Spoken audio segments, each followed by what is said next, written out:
inclusion, and equitable development. And all this, who we are as a people, and informs what we do even when we get into positions. Corporations are from 8 communities, influenced by culture, and it matters most, all right? So this conversation will aim to dig deeper into this, all right? And I'm gonna give you an opportunity to give us a few comments on this. This conversation will be live, as I said, across various platforms, and you can make your sentiments on this question. Just scan the QR code, and then you can vote on either of these. Scan the QR code, but before you do that, I think I should give you the Wi-Fi password of this room if I forgot to do that. Let me give you the Wi-Fi password for this place. Go to guest, for those of you who are new here. The Wi-Fi is guest, and the password is there on the screen. The password is there on the screen. The Wi-Fi is guest, the password is on the screen. Then we can get to the Metimeter, when everybody is on equal footing. All right? As we're doing that, allow me to introduce to you the group that is behind YAP. The group that is DPAC, and DPAC is Digital Publishers Association of.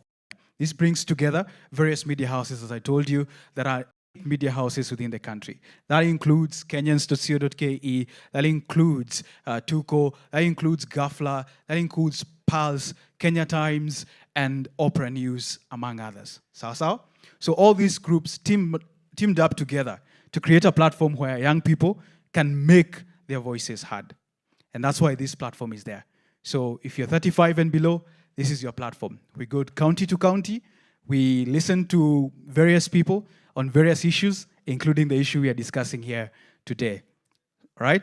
So to vote, scan the QR code, and then make your vote known. We'll see in a few minutes where we all stand. Now, I think the final thing I should alert you of is that I've said phones should be on silent, and as I've spoken in the last 5 minutes, I've had a few phones ring. So tafadhali, let's ensure all our phones are on silent as we continue with this conversation. As you might have noticed, I'm going to give you an opportunity to speak, and the host will also give you an opportunity to speak. Whenever you're called upon to speak, kindly make the conversation very, very respectful. I know we're talking about tribes, and it can be sentimental, but try as much as you can to make sure that the conversation is well thought, it's a debate, and we are helping build a nation. Sao? Go to the question, ask or make your comment, and try and avoid as much as possible to mention names. We're not here to crucify any politician. We're not here to crucify any party. We're not here to crucify any one region or community. We are here to discuss what a Kenya that without. Are we okay up to there? I can see. I was going to ask whether most of you do IT. Lastly,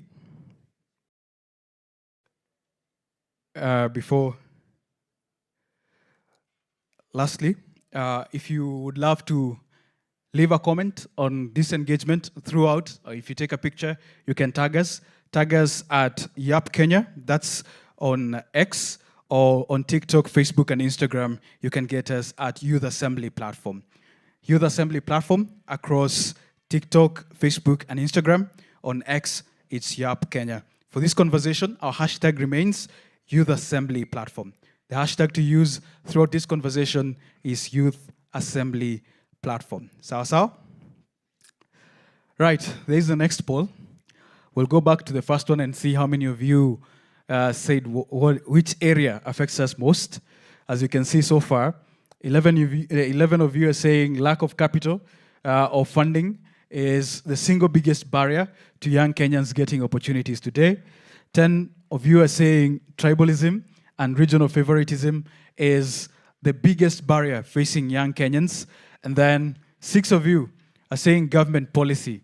We'll have some experts with us here. They will debunk some of these issues and go into details of these issues. So if you haven't voted yet, you still have a chance. Before we go to the next question, scan the QR code, vote, This is interesting. I didn't expect this, by the way. I did not expect to have as many people here when we were creating this. But as I said, this is a very, very interesting conversation. Now, for those of you who have joined us late, the Wi-Fi to use while in these premises is guest. The password is capital Z, small u, at 1997, exclamation point at the end. I believe we're about to start. Shadrach, give me my last question. So, here's our last question. Describe Kenyan politics in exactly one word. Describe Kenyan politics in exactly one word. Wow. Okay. Describe Kenyan politics in one word.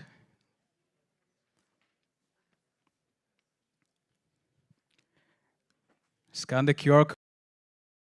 Leave your comment there. I can see some optimism there, evolving. That's very optimistic. Diabolical. Wow. Tribal. Interesting.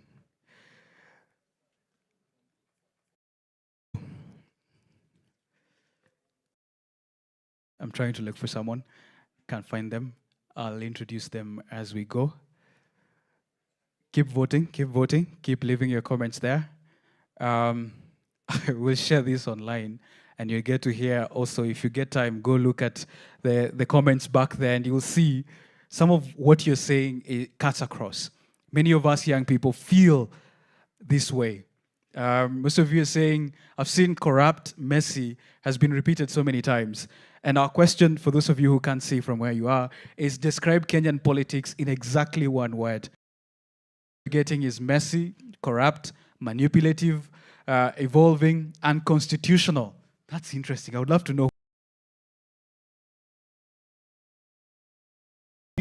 Interests, dangerous. Yeah, I believe centric. Wow. Okay.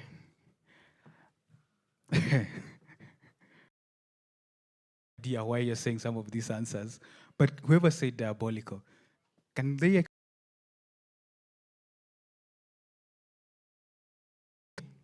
If you're there and you feel the, can I give you a whole minute to explain to us? Are they there? Can't really see. Okay. Keep voting, guys. This is very interesting data. This is very interesting data. For any political scientist, this is pretty rich data for them. Now, our conversation today, as I said, we're going to aim to ensure that it's very respectful. We're not here to prosecute anyone. We're not here to prosecute any community. We're not here to prosecute any tribe. So we're here to have a conversation as young Kenyans on what a future of Kenya looks like, right? And as I said, this conversation is brought to you by DPEC. This association includes 8 members. And now, ladies and gentlemen, I would ask if the team is ready for all of us to be upstanding for the national anthem. Let's all be upstanding.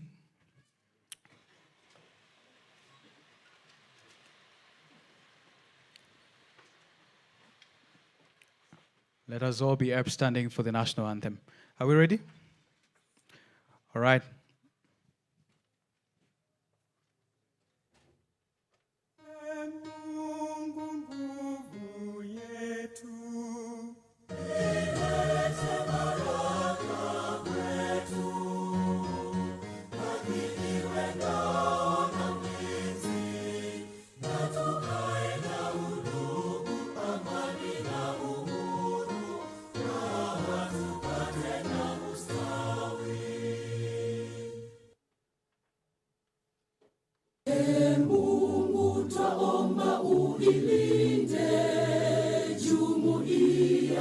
Afrika Mashariki, tuwezeshe kuishi kwa amani, tutimize na malengo yetu.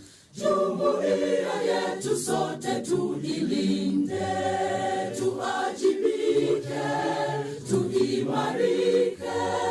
Umoja wetu ni nguzo yetu, idumu jumuiya yetu. All right, you can take your seats. Thank you so much.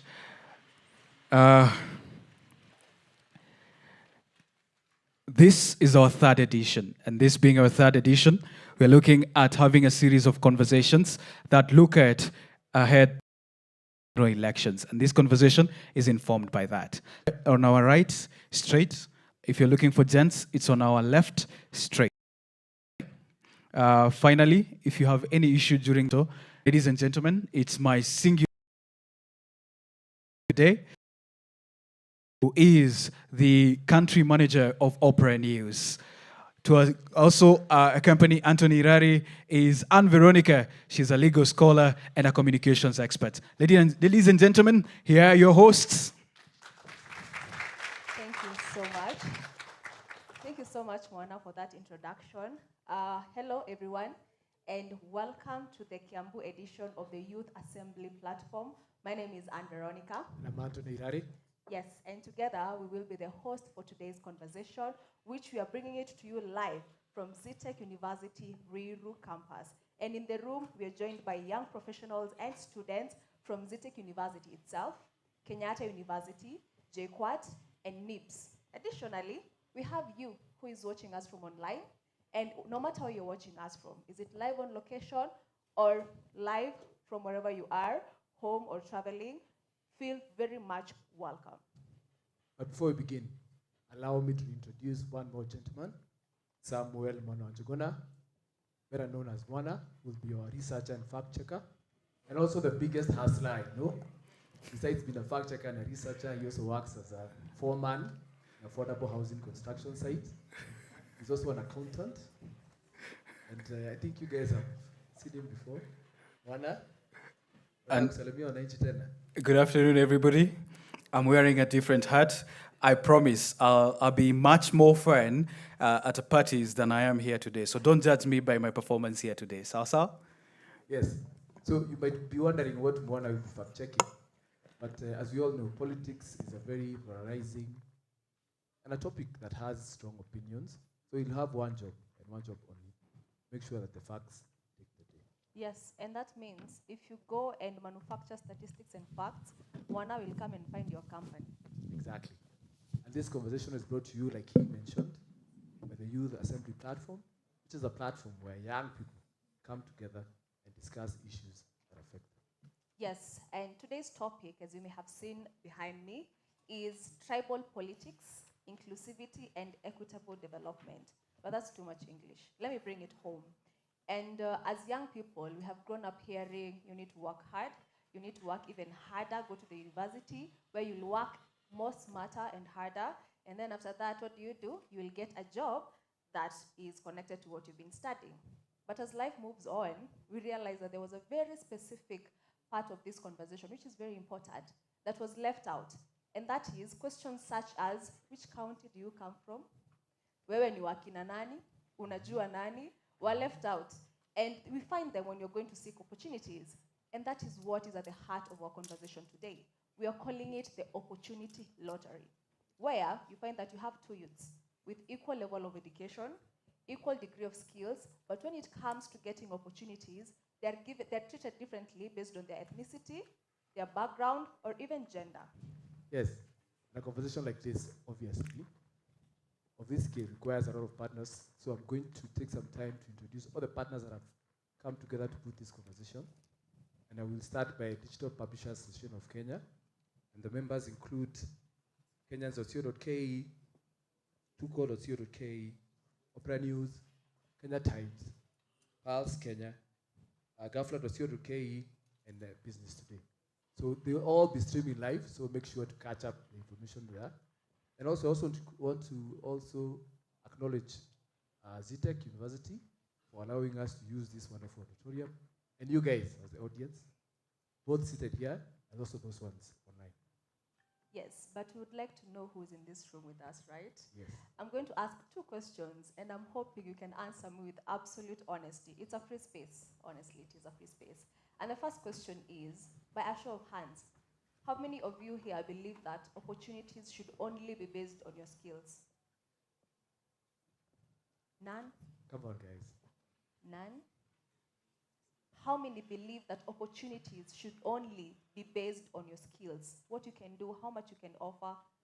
All right, those are good hands. My next question is, still by a show of hands, how many of you here have ever been asked directly or indirectly about where you come from, what your surname is, or who you know, there's already a hand, or who you know when it comes to getting opportunities, even if it's as tiny as getting into a building? How many? Oh my, Wow. so many hands in the room. Well, and those hands are the reason why we are here today, Iran. I would like to hear from them. Yes, we can start with this gentleman before we go to that lady who was the first one to raise her hand. So someone give me a mic, please, so that... thank you very much. So hi, start by introducing yourself and tell us your experience, as Anne has asked. Okay. Do you mind standing up? Okay, no problem. Thank you very much.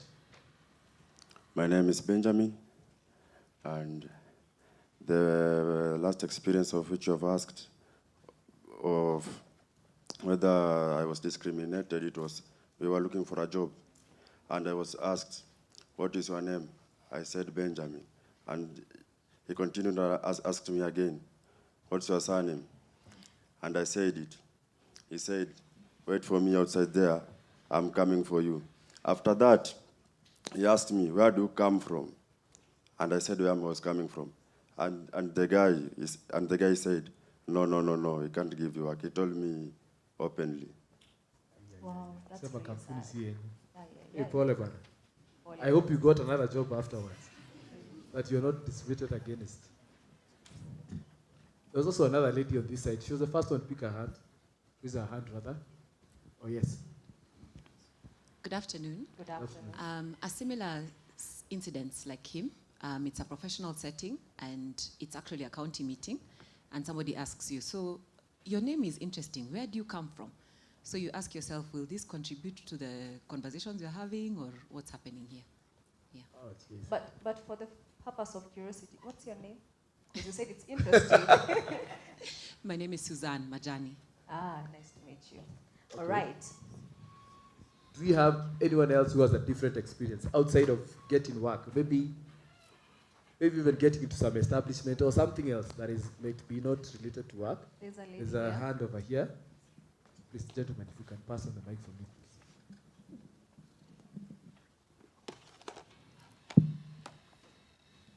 Hi everyone.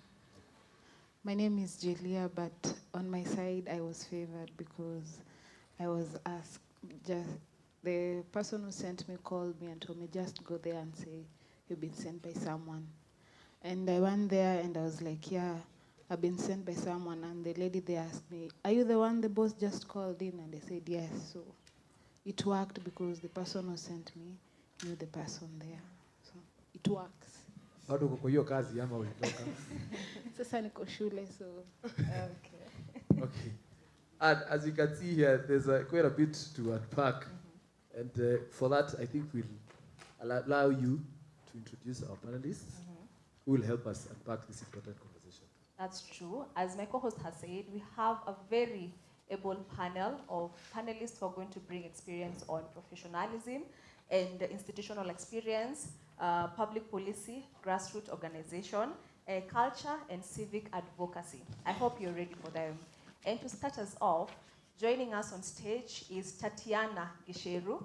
You might know her from the Troublemakers podcast, but today she's here as a grassroots civic mobilizer, political commentator, and digital creator. Ladies and gentlemen, help me welcome the beautiful lady to the stage. Thank you so much. Our second panelist goes by the name Oduor Jagero. You might have heard him from the from the Dialogues with Jogero, and today he's here as an author, a tech entrepreneur, and creative activist. Help me welcome Mr. Jogero to the stage. Hello. Next to Tatiana. All right, thank you so much. The next panelist is Joanne Kobuthi-Kuria. She's a governance, public policy, and human rights specialist with extensive experience in social inclusion, devolution, and grassroots accountability. A round of applause for Joanne as she takes up her seat on the stage. Thank you so much. Now, there is one who was already here, and I'm going to introduce him. We have Professor Gatile Naituli. He's a former commissioner of the National Cohesion and Integration Committee. And today he's here as part of the commissioner and also an experienced scholar in leadership and governance. Ladies and gentlemen, why don't you help me welcome them officially on the stage? Thank you so much. So, karibuni sana, wonderful panel. Let us begin with a contradiction at the heart of this conversation. And Kenya's constitution promises equality and freedom from discrimination, regardless of ethnicity, origin, or social background. Yet many Kenyans, as we have seen in the room, see it differently. They still feel that where they come from can influence whether they secure employment, receive public resources, or gain access to power. So to each of you, starting with the professor, you're the first one to sit. Why does tribal politics continue to shape our elections, first of all, our institutions, and opportunities, when we all agree, every Kenyan can agree that that shouldn't be the case? Yeah, you are referring to Article 27, which is very clear on non-discrimination on any ground, actually. And yet you are saying we do it. Article 27 has never been actualized. You see, what we have in the Constitution is a broad policy statement. So you need legislatures to execute it, to put meat in the bone. They have not done that. You also have Article 232. It's another section of the law which basically outlaws discrimination. Now, when I was at the commission, NCIC, we actually carried out a research to find out whether we discriminate each other in employment, especially in the public sector. And the short answer is we actually do. We looked at distribution according to the population, the census. Find that, take Kikuyus, for example, 17.5%. And then in the employment in the public service, they were 15.80%. So when you look against that, you see Kikuyus too are being discriminated because it's not reflected according to the distribution. And then one community was having 24%. And then the third group, which was an outlier, was also Meros with 80%. So we're trying to figure out why is that, because Meru is, what is the population? Is it 0.2 or 4%? And 80% in the public service. So you find the Kalenjins who are 24% in the public service. Every institution that we surveyed, Meros were 80%. You know why? Why Meros being more employed than Ikambas or even Iluyas? Because then you go now and see who has been running in government, you see, because we are looking at public institutions.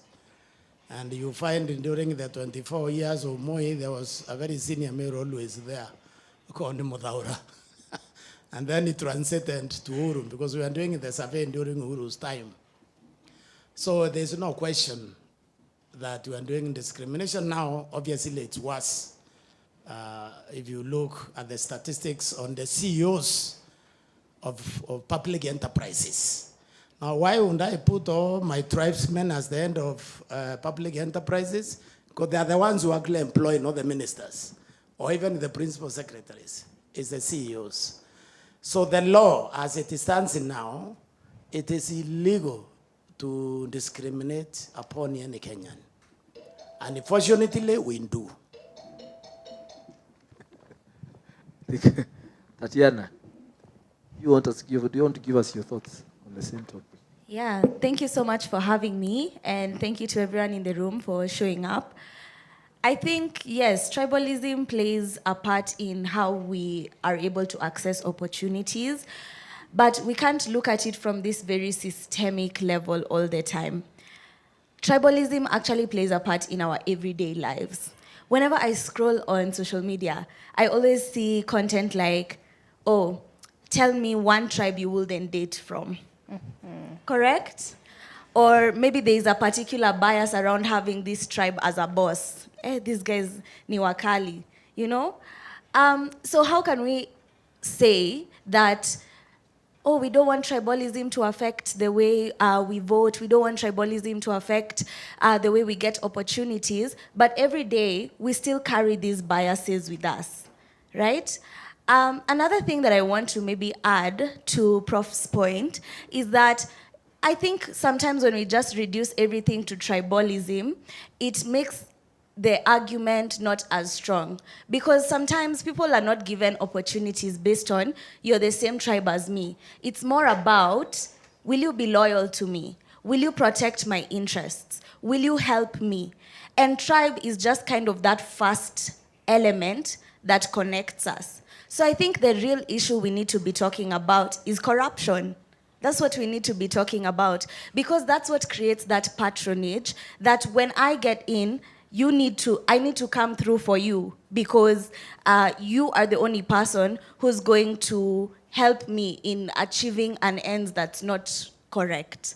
So I want to just broaden the conversation with my submission and just say, sometimes it's these personal biases that we hold every day, but the real issue here is actually corruption, nepotism, patronage. Before it's about tribe, it's about how can your interests and mine serve each other. And that's why we end up with the kind of system that Prof was giving us very staggering statistics about. Thank you. Tagero. I think once you answer that, also tell us why, like Tatiana said, why we are told to date, women are told to date women at their own peril. So perhaps after you answer your question. You're assuming that I'm a Luo. You're assuming I'm a Luo. I am Nilot. I'm not really Luo. Well, I am married. I've been married for the last 11 years. I married a lawyer woman who is very happy with me. So for men that ask, for women that are saying that Luo men are not very good people, then they should be asking me. We are very loving. You know, we'll get you what you want, and everything goes very well. I think a lot of women in this room will agree. But let me get to the topic, right? Yes. So it is. So there is it is cohesion, it is integration, and then it's a commission. So we are commissioning those two things that we need to integrate, right? And then we need to have some sort of cohesion as a country. And for me, I think the first, to contextualize this, we need to understand that we have been Kikuyus for a long time, and we have been Merus for a long time. We have been Kalenjins for a very long time, and we have been Luyas for a long time. As a matter of fact, we don't even have anything called Luya. There is the Maragoli, there is the Bukusu, there is the Iteso, and so many of them spread across. And I think that there is beauty in each of those people, okay? Where I'm friends with, I want to tell you a story. Got 1.5 minutes. When I was in the village, there has been a lot of differences between the Kikuyu and the Luo, a lot of it. And when I was in the village, I was told that if you are going to shake a Kikuyu hand, then you have to count your fingers before you take it back. Now, that is a very interesting conversation, right? Then I come to Nairobi for college, right? And the first person that helps me is a Kikuyu. I thought that my uncle was going to help me, but no, a Kikuyu helped me. So I think that we get to the fact that, okay, as a Kenyan, I live with my brother so that my brother can help me when I'm in a problem. I live with my sister so that my sister can help me when I'm in a problem. Okay? But what has happened is that every electioneering period, we are being told that we have to go back to our people and get what we want as a people. Right now, we are talking about the East and the West. But they have been Mount Kenya all along. But suddenly there is an issue of East and West.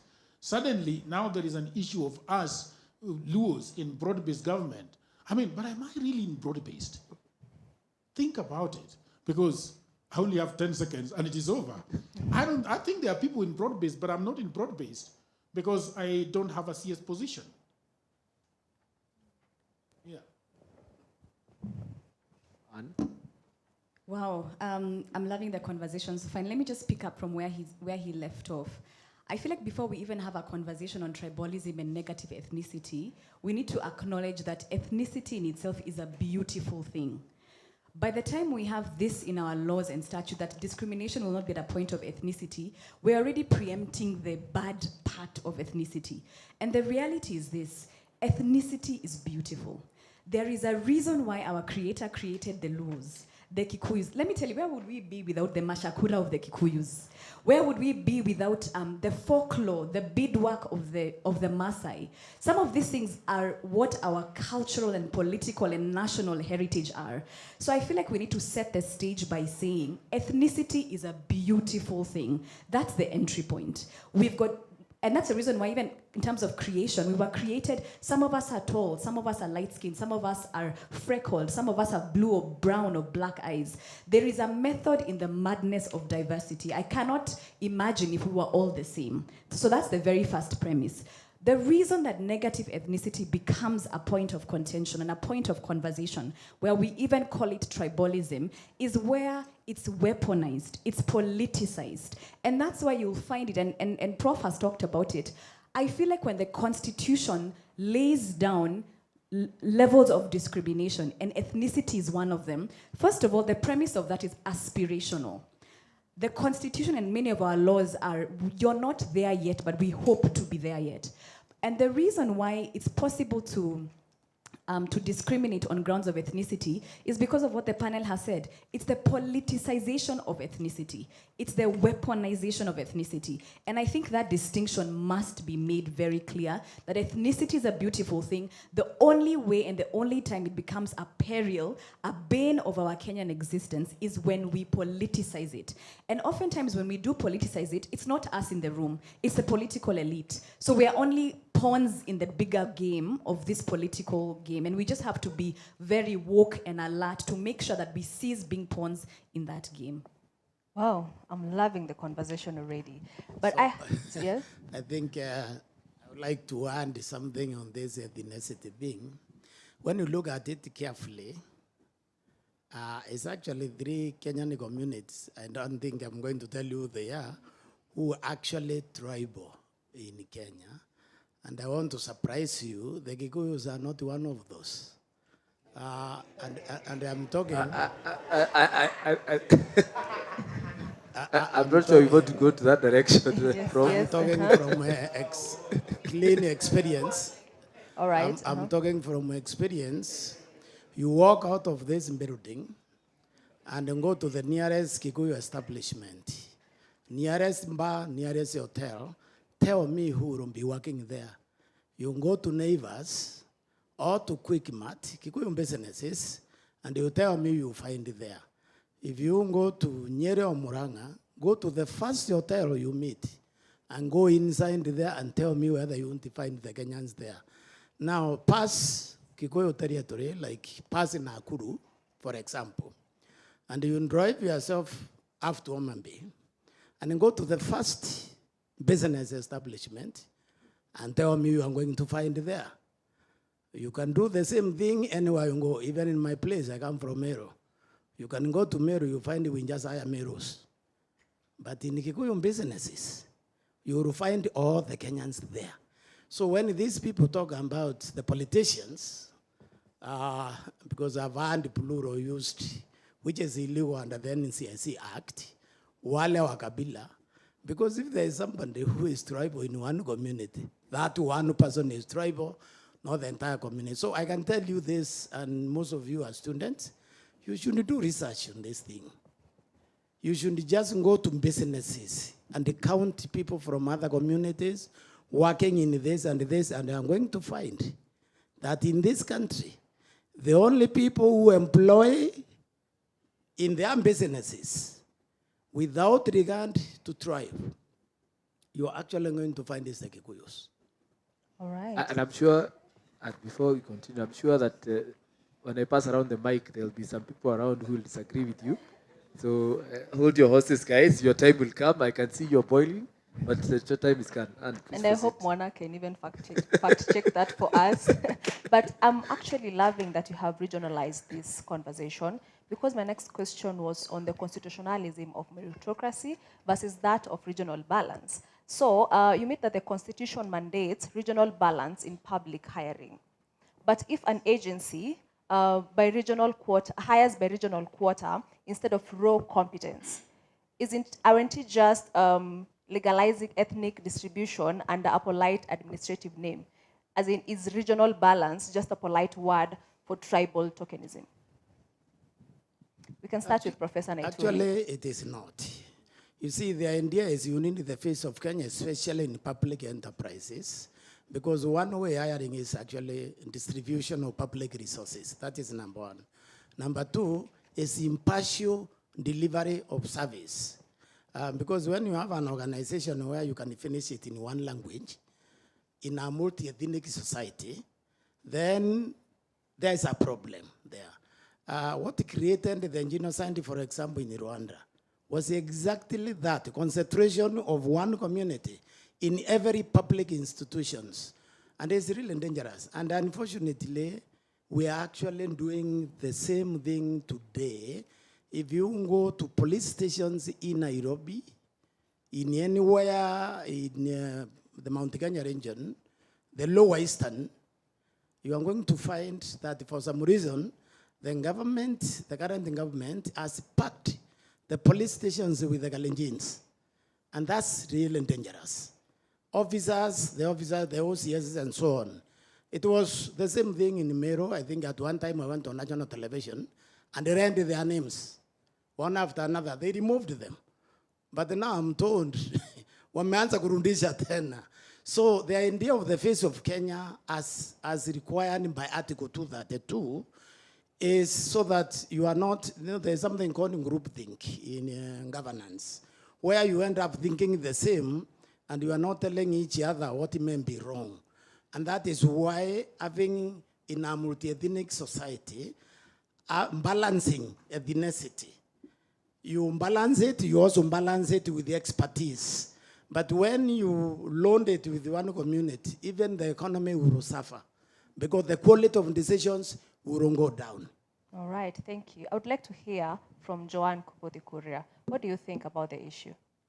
I completely agree with Prof. I think one of the things that we need to let go of is the naivety that you're a multi-ethnic community or country, yet it's only certain tribes that have access to political office, economic office. Now, if you are in a melting pot of different tribes, we have to have that rainbow represented in different spaces. I know there have been some stereotypes over the past many years where, as he said, you speak to a police officer and he will speak to you in a certain accent knowing that he comes from this tribe, which then means that there's been an unfair, discriminatory allocation of job opportunities to one particular tribe. I remember somebody telling me about 20 or so years ago, they got a scholarship to go to Australia to study, to do their degree. And when they went there, they had to go to the foreign office or something to pick their scholarship checks every year or every month or something like that. And this person was the only person of a certain tribe. The president at the time was of a certain tribe, and all the other people who got scholarships to Australia were of that certain tribe. What does that say of the other 40-something tribes that don't have access to those kind of scholarships? And so the naivety is to say that only one tribe exists or only two tribes exist. I actually get the sentiment when some people say we've never had a president from our tribe. I get the sentiment of it because it's a hard thing. It's basically saying that if my tribe is not represented, it means everything else is not represented. It means politically, our people will not be there. It means economically, we will not flourish economically because of that. And so just to say that I do believe that if you have a country that represents a multi-nature, we should have that rainbow of expertise of people in those particular offices, and so that everybody can feel represented. And just to say that we're not putting people in offices for the sake of it. We're actually saying that there's something called meritocracy. That when people are hired, you're not hired because of this particular tribe just for ethnic balance, but you're also hired because you have the expertise, you have the education to be able to deliver. One of the biggest perils that I will say is the reason why most of parastatals in this country are redundant. They are not doing what they're supposed to do. They are facing extreme losses. Is exactly this problem. It's because people of a particular tribe are being lumped up. They do not have the expertise. It's not meritocracy hiring. And as a result, we see them crashing and crumbling because of that tribal lineage. That's good. So let me just surprise you because you are students. One advantage of mixing ethnicity is also to defeat our culture. Trust me, our culture is a very interesting one. Personally, I grew up as a nomad. When you are a nomad, you follow the cows, you don't lead. You just follow them. And the cows are very brilliant. When they have come back, if you have not started milking them, they will call you. But if you start, they will not make any noise until you finish. They know you will eventually come there. What am I saying here? That culture is also interesting. It's more violence than the other culture. When the cows, which have not given birth, they give birth, we tie them on a tree because they are very sensitive, so you can't milk them easily. They will kick you. So you tie them in a tree, you tie the legs, then you milk them. What are you doing? You are immobilizing it. Now, when you have power and you have my background, and somebody opposes me, what I wanted to immobilize the fellow instead of persuasion. The idea of persuasion does not come. So because our culture has shortcomings, that is the reason why the constitution framers said that you must mix Kenyans so that your negatives can be reduced by the other Kenyans whose culture is different. Because you see, what we have been seeing in this country is leadership which is described by the hunter mentality. The hunter, you just go and kill the animal, you share, you go home. There is also leadership that can be described as a farmer mentality, where you are more predisposed to nurturing. You give a farmer a kilo of maize, he gives you 90 kilograms.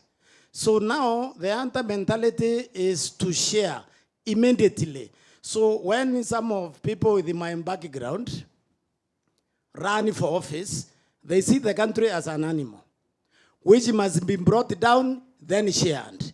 That's why we are selling asset, national asset, like Kenya Power. There's a pipeline company. You can't sell that if you are normal, because there's national security implications. That's why we want to sell Safaricom. The person who wants to sell Safaricom, just they see what they are going to share, how they are going to get from it. So because our culture is so different, when you mix it, you improve the quality of decisions that are arising from that office. I really love what Prof has said about having a melting pot. And it ties back to Joanne's first submission, which was we need to celebrate our differences. There's actually unity in diversity, and we need to celebrate our different strengths and complement one another. On the question of is competence enough, I wish it was. But in Kenya, competence is not enough. In Kenya, you need to know someone to get somewhere. You know, you need to have an inside. Someone will ask you, can you help me? I know you have connections. And Kenya is a country of connections. So competence is definitely not enough. But when we talk about establishing Kenya as a meritocracy and a lot of the conversations that we've been having today, I think the issue with the word meritocracy is it assumes that we've had a level playing field. And I'm here to tell everyone in this room that the inequality does not start when the CVs are on the table and they are scanning through the last name. The inequality starts with how many people were able to actually write a CV, right? How many people were actually able to go to school, to get educated. These inequalities start from home. These inequalities start when one county is being given 10 billion shillings more than another, you know? So we have the inequality starting from the jump. We can't talk about meritocracy because the playing field is not level.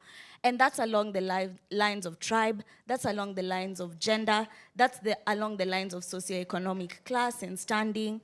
So the level of inequalities is quite profound and it's quite a lot.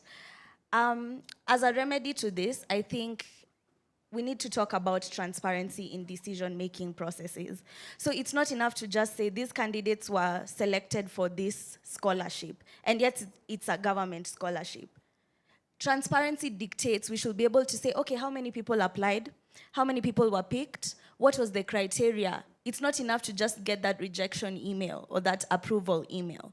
We have a role to play when it comes to transparency. And the last thing I wanted to talk about was this issue of representation for representation's sake. We are counting the amount of women in the room. We are not making women count. We are counting the amount of people from one tribe in the room as opposed to making them count. That's how you end up being given very cosmetic roles that you're just there to tick a box, but you're not actually there doing anything meaningful. So in all of these quotas that we are trying to tick off, how many people from this community are in this commission? Can we go and find out how active are these people in these commissions that they are in? Within these institutions, what much of a difference are they able to make? Or are they just there for the sake of ticking a box? Thank you. Let me just say something very quickly on meritocracy. I think that merit sometimes is used as an excuse. Because they tell you, okay, those people that went to Australia, they were from a particular tribe. And I think it has been in the news on which tribe they were coming from. Some people will tell you, will ask you the question, but why haven't they come back? So they are okay. They were actually qualified to go there. So I think a lot of people are using it, even when we talk about CSS and PSS, they will tell you that, okay, well, you're saying that there are so many Kalenjins or Kikuyus there, but are they doing the job? So that is what you'll hear a lot of people telling you. But it's an excuse because we can also say, you're right, at the point of interviewing them, who are you interviewing? Because if you're only interviewing Luos, then you're going to end up with all Luos. And then if you interview 100 Luos and you want 20 Luos, then you're going to get 20 Luos that are qualified. But how about we have different tribes going for that interview? Then you're sure that you're going to get other tribes who are also qualified for the same job. And I think that one of the reasons I think why Kenyans do not appreciate this idea of having so many people in government jobs. First of all, when the government is collecting taxes, they're not collecting from their own tribesmen. They are collecting from everybody. So how can you then collect billions of shillings? Because our last budget is actually at 4.8 trillion, correct?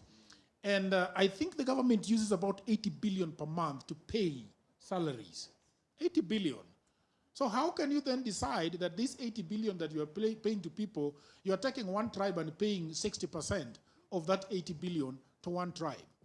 All right? So it is not fair for the people that are collecting taxes, because the people that are working and paying taxes as parents, they expect that they take their children to school, then the government can also absorb some of their children.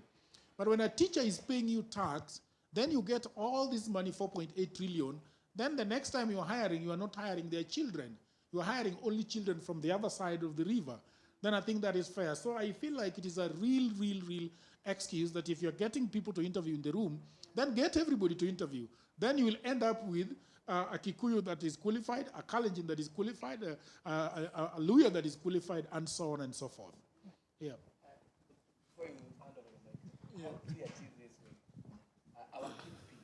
Yeah. are telling us the exact opposite. Mm. My kingpin from my tribe and your kingpin from your tribe is telling you that you're not getting equitable resources because one of you is not the one handling the seat. So if you make me, if you fight for me and I win the seat, things are going to change. And most of us, most Kenyans, tend to fall for that. They believe that even though they can see the situation, even though they can see that things are not working as they currently are, they still, when it comes to when you're about to vote, they still go back to the tribe cartoons and believe that maybe if we give our tribes money. You see, yesterday we were talking about economic sabotage of our country. That is the topic that we were having at Political Headache yesterday. That certain regions in this country have been economically sabotaged. Okay? And we have created an artificial country whereby we believe that if a Luo is not a president, because we have really had to make do with that for a long time. As the Luo nation, we have always believed that unless Raila becomes president, we will never have roads. All right? And so when Raila is not president, who is the president? Okay? So Raila's tried it 5 times and never became president. It means that other people have been having presidents. Okay? So yesterday I was driving along in Kikuyu, and the kind of road interconnection in Kikuyu constituency is marvelous. I was like, this sounds like Northern Germany, East Germany. It is beautiful. Okay, so now, if I am seeing that, and my Luo leader is telling me that, look, unless a Luo person becomes a president, you will not have that kind of road. What do I do as a Luo? I fall into the trap. You understand? Mm-hmm. So politicians have created those structures that way, so that when they come calling, they tell us, look, I build you roads. If another tribe comes, those roads you're seeing in Kikuyu will not be there. The other one who does not have roads is being told that, look, until I take over the presidency, you will not have the roads. So you see what is going on. Everybody is trying to create for you some sort of a narrative. And then as Kenyans, we are feeling into this narrative. So I think when we fix the country, then we do not have those narratives. All right? So that is what I think is going on. You are listening to your country, to your countryman and your kingpin because there is a level of truth in what they are saying. Okay? If they are telling you that I did for you dual carriage all the way to Muranga, then you believe it. All right? And telling you that, look, if this thing comes from us, then we will not have a dual one coming from Meru to the other side. If I look at Kisumu to Kisii, there is no dual carriage. So first of all, we should fix our country. Then when somebody comes to us to tell us, saying, no, that is not true, because I see the road network in Migori. So you cannot tell me that I do not have roads. And the other question that we are asking is that, okay, you were given 12 billion as the governor. What have you done with it? Yes, you can go around in ODM and tell us that, okay, sisi tuko hivi na hivi na hivi. But what have you done? If somebody like Orengo is telling me that, look, I am in Linda Mwananchi and we are going to take over this government and we are going to do a marvelous thing. But I'm asking you, Orengo, you are given 8 billion by the same government. What have you done with it in Siaya? Why is it that today you are in Nyahururu, the following day you are in Migori, you are all over the country, but you are the governor of Siaya. So what are you doing with the 8 billion? So when we ask ourselves those questions, then the people start seeing, okay, there is a problem here with my kingpin. Thank you. And if I just might add, I really love what he said, because he's basically telling us that, yes, it's by design. These are narratives and conditions that have been created, because what these people understand is one thing. Divisive politics gets you numbers. Hate spreads like wildfire. It's actually scary how easy it is to be able to pin one group of people against another. I don't know the reason for that. Is it human nature? Just to contextualize it, this is not just a Kenyan problem. Every time South Africa is about to get into elections, what creeps up?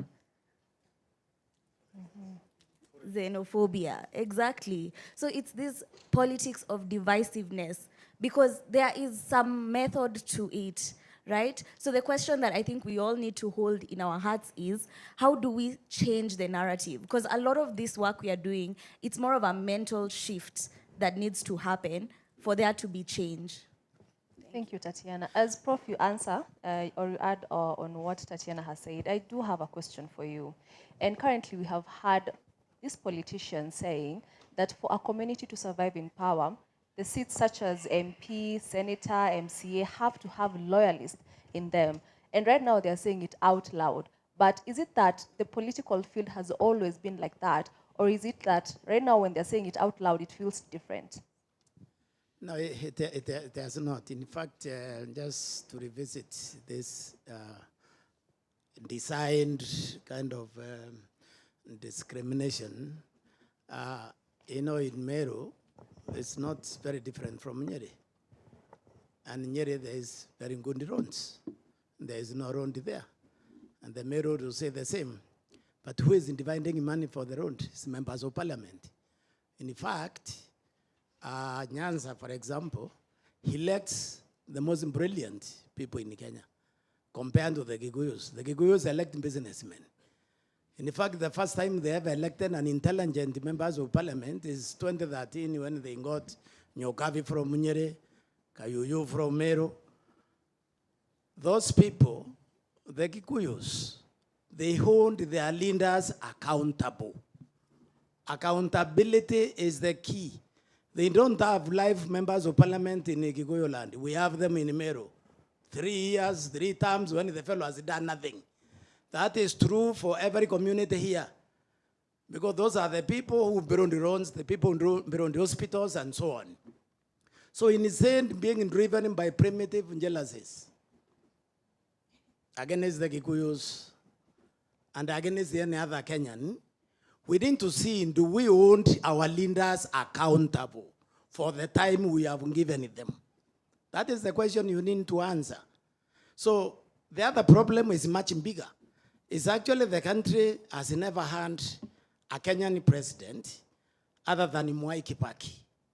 You see, government has a mind like an individual.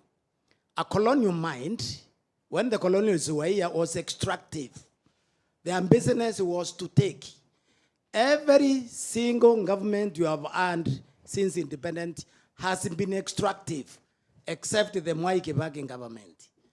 And when you look at what the Mwai Kibaki government did, it fixed an economy which had collapsed because it was not extractive. So 2013, we made the biggest mistake. We should never, ever have elected Uhuru Kenyatta and William Ruto in 2013. That was the biggest mistake this country made, because any other government would have continued Kibaki policies. But Uhuru Kenyatta came, went right to the colonial extractive mind. Up to now, what we're having is basically what you can describe as in Jubilee on steroids.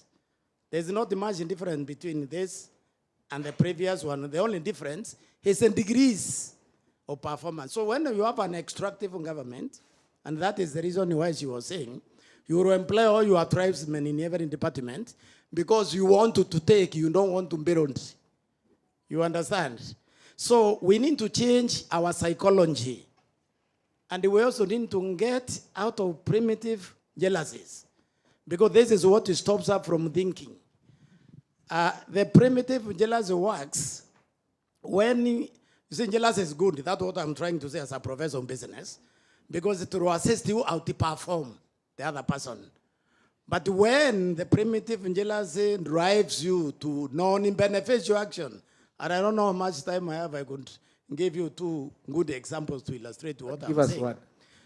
Yes, I think I'll run into 2. I was giving a public lecture on education for sustainable development at University of Luanda.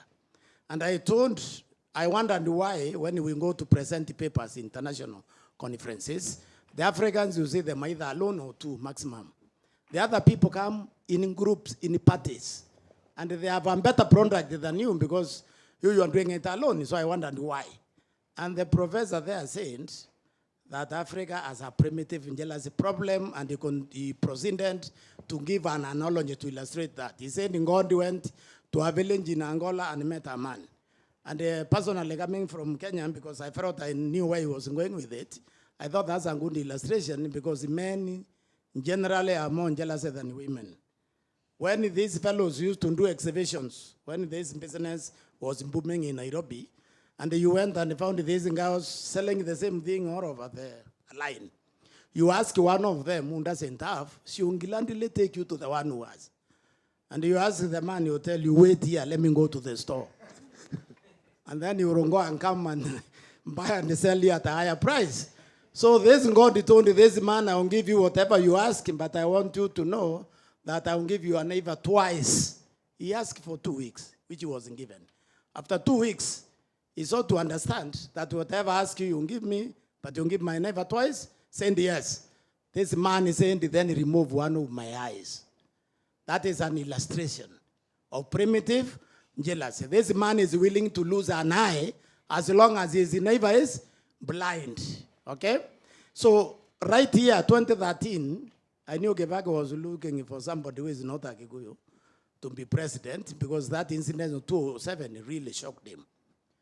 So, I'm at Rift Valley Sports Club with the professor from Luyaland, Professor Musangi, late Musangi. And we see a news item in defect from ODM. I told the professor, I think the country hasn't got any president. He told me it won't happen. So I asked him why. He told me, Professor, in this country, if you want the national traction, your feet must be firmly planted in your community. So I asked him, why wouldn't Luya support him? The professor was an animal scientist. He decided to give an analogy.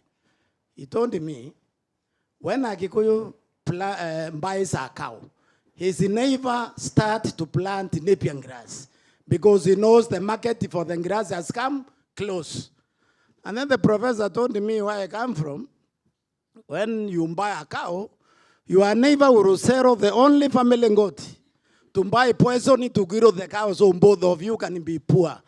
Mundavandi proceeded to get 410,000 votes. You understand? Now, what the professor was saying about Luyas is true for every other community in Kenya, including mine. There are people who have transcended primitive jealousy. Okay?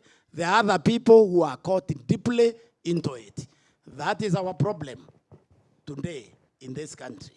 And we need to move away from that so that we are able to assist ourselves collectively to move forward. All right, Professor. All right. I would like to hear from you, Ms. Joan. What do you think? Yeah, I really enjoyed Professor's analogies of the cow and the goat. So first of all, let me start by saying you asked the thing for kingpin, for this tribe says this and the other one says this. Can we just collectively as Kenyans say that all kingpins must fall? Because the reality is this, there are kingpin of who? If I think about the quality of life that many of these politicians and the kingpins, as you're calling them, live, you cannot compare them with the ordinary mwananchi.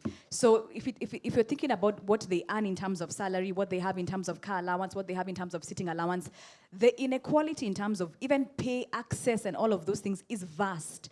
And so for me, I'm like, why am I aping you? Why am I listening to you? Why am I following you? Following you has benefited me zero. I have not become any richer. My taxes have not been withheld. I've not gotten an employment opportunity. I've not gotten an education opportunity because I'm following you. So I really feel like in 2026, as we gear up towards the 2027 elections, the goal for every Kenyan is to steer clear from these so-called kingpins. That's the first thing that I'm going to say. The second thing, and Tatiana alluded to this, is that divisive politics is the Kenyan way of politics, is the African way of politics. It's very lazy, but it's very effective. You want to divide me because of the color of my skin, the tribe that I come from. I feel like it's a very lazy way. I think that the political elite must stop being lazy and give us tangibilities. Now I'm seeing roads. I don't know if you've noticed. I was in Naivasha the last weekend. Why are we building roads with so much urgency? I'm not saying we don't want roads, but what are you saying that we are stupid? Are we that foolish as Kenyans that now you're on a massive, on steroids drive to, let me tell you, when you drive from Naivasha to Nairobi, it's roads, roads, roads, roads. It's a whole stretch of roads. If you even get into the Kilimani, Lavington, Kileleshwa area, roads have been blockaded because they're now being repaired. With what urgency? We do know of politicians in previous elections who began to do some development a year, 6 months, and then when they didn't get into power, they came and started erecting things that they had put together. There's a selfish vendetta that politicians have against us, the citizenry, that we must reject. We must truly, truly reject. This political illiteracy that we peddle as citizens must truly come to an end. Because every political cycle, let me tell you, like clockwork, political rhetoric, the political rhetoric is lazy. It says, can you see Tatiana? Can you see me? Hate her. Why should I hate such a beautiful girl? For what reason? As a matter of fact, I should hate you because I've been paying you a salary and you've done zero. So we need to be able to have we need to think about what is at stake. And let me tell you, what is at stake here is in the next couple of years, there's some things that will be completely out of reach for many Kenyans. It's a luxury now in 2026 to even have 3 meals a day. Does that kingpin know? He not only has 3 meals, he even has five because his pot belly has reached here. And that is your kingpin. That is the person who you're voting for. That's a person who's going to cause you to hate me, a person you do not know just because I'm of a different tribe. We must interrogate this political rhetoric. Let me tell you, year after year, electoral cycle after cycle, we are pawns in a game. We are no different from chess pieces on a board. They just say, let me move you 1, 1, 1. And then what do they say in 2027? Checkmate. At our peril. We must rise. We must do some things that are different. Because divisive politics is lazy, but has proven to be very, very effective in this country. For that. Before we even go to Mwana to see whether he has anything for us, I'd like to remind our panelists and also all of us, because we'll get a chance to speak, that we're not here to mention any names or mention anyone who is not here to defend themselves. But thank you so much. Now, I do have a question before we now go to the audience as well. The devolution split. Has devolution actually reduced tribalism, or has it simply given its 47 smaller stages to perform on?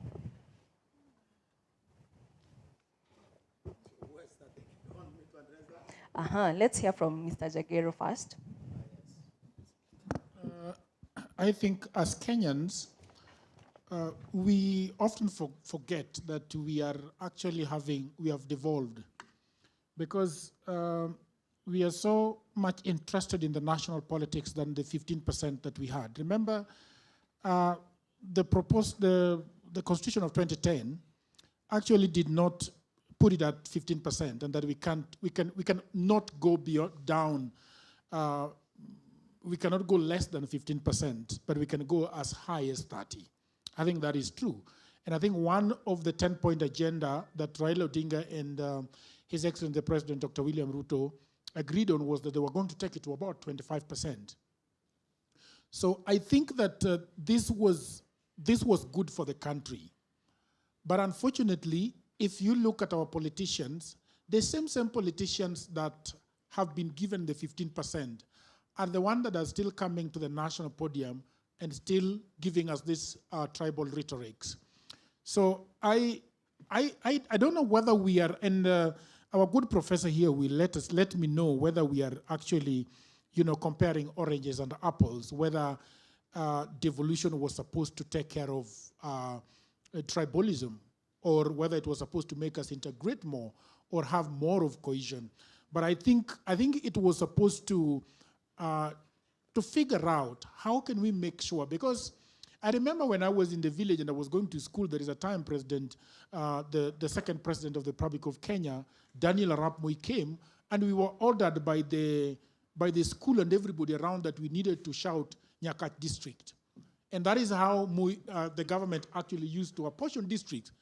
When he comes, you shout as much as possible the name of the district that you want, and he will say, Bariawa. And even in as far as land is concerned, there are lots of kingpins that have a lot of land, but it was legal then. So I think the 2010 Constitution was trying to rectify the fact that a lot of money and a lot of resources was going to only select places. So now we were having the 2010 Constitution so that we can have resources spread across. Now, I am not sure whether this was supposed to also, but if you look at it properly, it was also supposed to take care of tribalism. Because then the reason why somebody would have said that Moi was taking everything to Baringo, which is not true, by the way, or that Kibaki was taking everything to Mount Kenya, or Uhuru for that matter, was that, okay, we are going to give you what belongs to you, so that this noise about tribalism can actually go down a little bit. Unfortunately, now we have governors who have been given, like there are governors in my area that have been given 60 billion in the last 4 years. They have not done anything with it. But they come back here and say, one of them is a CS right now. He goes to Luo Nyanza and talks in Luo every other day, that those people, every day he goes there, he says those people. And we know the people that he's referring to. He's saying those people. So I think Professor needs to answer this for me, whether it was supposed to actually deal with the tribalism, the issue of devolution. Can we wait as Tatiana responses Yes. and then respond? Sorry. I think that's very apt. Like, was the point of devolution to solve tribalism? I have the understanding of devolution as trying to get public services more accessible to people. I think devolution is not a bad thing, right? Before, we only had 8 provinces in Kenya. So if somebody needed, for example, healthcare or a good school, you have to go to the main center of your province to be able to access that.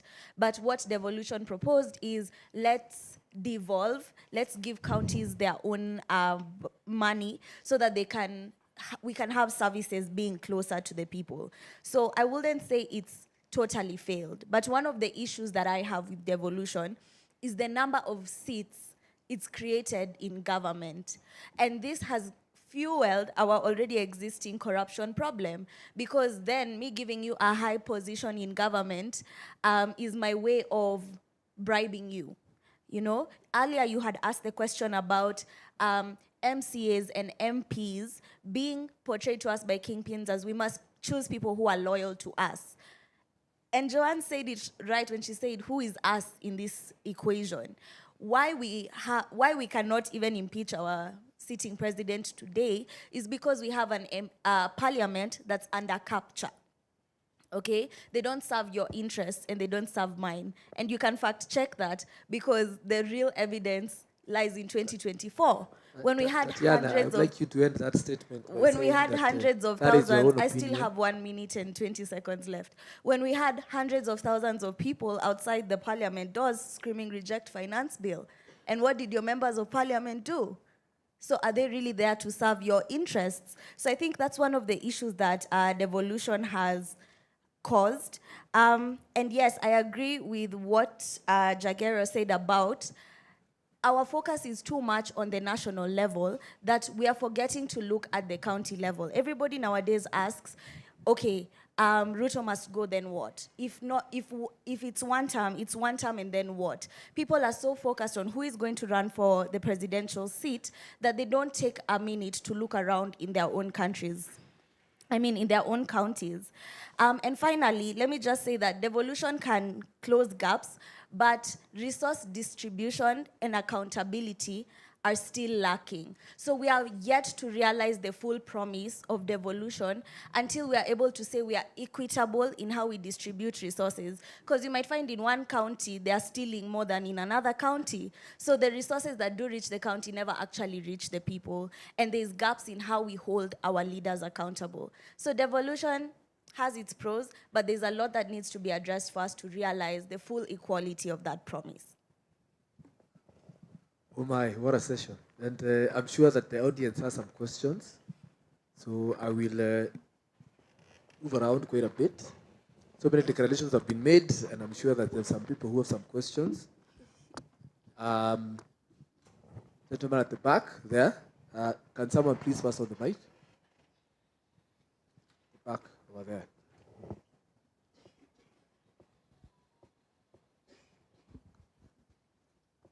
So state your name and be brief, please. My name is Samuel Majani. And for me, I have a question, because we've been talking about this tribalism story for quite a while. And sometimes I feel like maybe we should look to other sectors for some solutions, because I don't know if there's a lot of people who watch sports in here. We've just had the World Cup. And a lot of sports teams actually have the same issues with tribalism. And sometimes the radical solution sports teams employ to avoid tribalism is to appoint a foreign coach. You guys have seen some of the Mzungu coaches or just a foreign coach in general. I don't know what the panelists feel about applying similar solutions to government where you appoint, let's say, a foreign CS to to solve the tribalism problem. Because there's foreigners who don't have the same tribalism issue. If you hire like a Mzungu CS, in Gabon they actually did that. There was a CS called, was it Lee White or Ben White? If you hire, let's say, a Mzungu CS or a Chinese CS, they'll not have the same tribalism issues we have. And they can be trusted to hire Kenyans still, but without the tribalism angle. I don't know what you guys think about that. Wait first, before you, who would like to take that? Because I need to pass the mic first. I would like to take that. Okay, so Prof, you're the first one to take that. Anyone else with a question on this row, please? A lady preferably, if you can have one. Anyone with a question? There's a gentleman here. Okay. There's the mic. Thank you. Hi. Hi. I'm Kipsoi James. I have to mention my name, Kipsoi. My question is to Professor. You've said, I'll go by the meaning of the word tribalism by segregating a group by saying that they are more superior than the others. And that is, that will affect, as humans we have superiority complex. So that brings it. So my question is, by saying that Kikuyus do this and this, aren't you bringing tribalism? And then the other question is, as human beings, we love to feel kujihurumia. So my question is, as we talk about tribalism in a negative way, doesn't that bring it more? Doesn't that bring adds more wood to the fire to make it more hateful? Shouldn't we add more to the ethnicity one? How ethnicity is beautiful, more conversation. Thank you. Okay. Thank you. I will move the mic to this side. Please allow me. Gentleman over there. Yes. Thank you. I am Brian Odhiambo. And first things first, Prof, with all due respect, I'd like to take a swipe at your statement, because I believe he's a former NCIC commissioner, but unfortunately you've made very trivial remarks. Because now when you decide to cocoon the Kikuyu, that now the Kikuyu are the ones who are employing the rest of the tribal classes, then what exactly do you mean?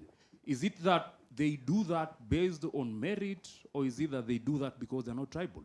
Because once you do that, I'm a Luo, I'll also start talking about the Mbadis and the PS Omolos in this government. But now what happens to that guy from Taita Taveta who has nobody to be proud of? Now that is spewing tribalism. Kindly let us desist from that. Secondly, this is to Jagero, and this is a question. Because for far too long we have made the politician seem like a demigod. That, you know, the politician does this and does this. So where does the common Mwananchi come in? Because I don't think there is a situation where the politician actually coerces the common Mwananchi to do whatever they want the common Mwananchi to do. So where does the common Mwananchi come in? Lastly, to my sister here, I've forgotten the name. Joanne. Joanne, thank you. You see, it's very unfortunate because when roads are not built, we complain. When roads are being built, we complain again. So it is time for us as citizens to actually appreciate the little things that the government is doing. And unfortunately or fortunately, there are certain roads that we've seen being built by this current regime that was not happening with the previous regimes. And that is a fact. Thank you so much. So there's a gentleman who has raised his hand here. But I'm wondering, can we get a lady to also set up My balance? ladies. Can we answer those questions, then take a second round? We'll have one this more. is the last Just do question. the last one. Then we'll go, before you answer, we need to do what we call a fact check, so that when you're answering, you actually know what it is that you are going to talk about. So we'll listen to this lady over here, and then we'll go to Mwana, who will give us some facts, and then you can now proceed and answer your questions, if that's okay. Pass on to the lady over there. Thank you. My name is Julia Anyoro. Just to add to, it's a question from what my brother Brian has said. We, as Professor has said, the Kikuyus are less tribal. He mentioned some 3 tribes he knows which are very tribal, but he didn't say the name. So my brother said, us, I am a Kisi. We have the Akina Matiangis, and he said they are Akina Mbadis, and the Taitas have nobody to defend them. So my question is tribal politics a problem we should solve, or a reality that we should learn to manage? Who's your question addressed to? The whole panel, or? Okay, all right. Mwana, perhaps you have something to say before our panelists proceed to answer the questions. I think what I'm about to say will help us move a little bit back to the conversation, because it feels as if we are hitting the nail on the head, but we're missing the mark a little. Let me start with the last one. I believe someone mentioned a cabinet secretary who was appointed by Gabon. That's actually accurate. Gabon appointed Dr. Lee White, who is a British-born biologist. The only caveat here, and it's very important, he is a naturalized Gabonese citizen. So he is more of a Gabonese than British in that case. He served in the Gabonese cabinet from 2019 to 2023. There are a lot of things that have been said, so I'm going to try and be very fast. So I hope you all keep up with me, all right? Now, there's something about corruption and how much money we lose every year. EACC estimates that about 608 billion shillings annually is lost to corruption. To just give you an understanding, the budget to the Ministry of Education is about 700 billion this financial year. So if you're losing 608 billion, that gives you a bit of an understanding. That's about 7.8% of the country's GDP. There's something that was said, Irari, that I believe all of us were a bit shocked by what was said. And I wanted to put this in the best way we can all understand. Sao? And mine is to give you data that kind of gives you an understanding of the issue that has been raised. So when it comes to hiring in Kenya, from socio-economic and research perspective, there is no single ethnic community or organization that exclusively hires without regard to tribe. Empirical research on Kenyan employment dynamics has revealed that tribal bias, ethnic networking, and regional dominance effectively affect virtually every sector. So we can't escape it. However, it's good to understand this. When it comes to the national government, NCIC audits and parliamentary committee reports are indicating, as I indicated before we started this whole conversation, that about 70% of state corporations and public university jobs remain dominated by Kenya's 5 large ethnic groups. In terms of private sector, and let me give an example with universities. Research from ResearchGate and ISDS highlight that public universities and parastatal recruitment heavily mirror the ethnic or the ethnicity of the sitting vice chancellor or CEO or the localized community. Here's something important. Say, for instance, a waterworks company based in Kiambu County. You'll find that waterworks company will largely hire from Kiambu County. That's what research is showing. Now, when it comes to the small SMEs, when you talk about small businesses, this is slightly different. And it's informed by something all of us here have mentioned. Research shows that private micro, small, and medium enterprises, that's MSMEs, frequently rely on ethnic networks for trust and lower recruitment costs. In small businesses, employers often hire within their kin network out of social pressure or familiarity.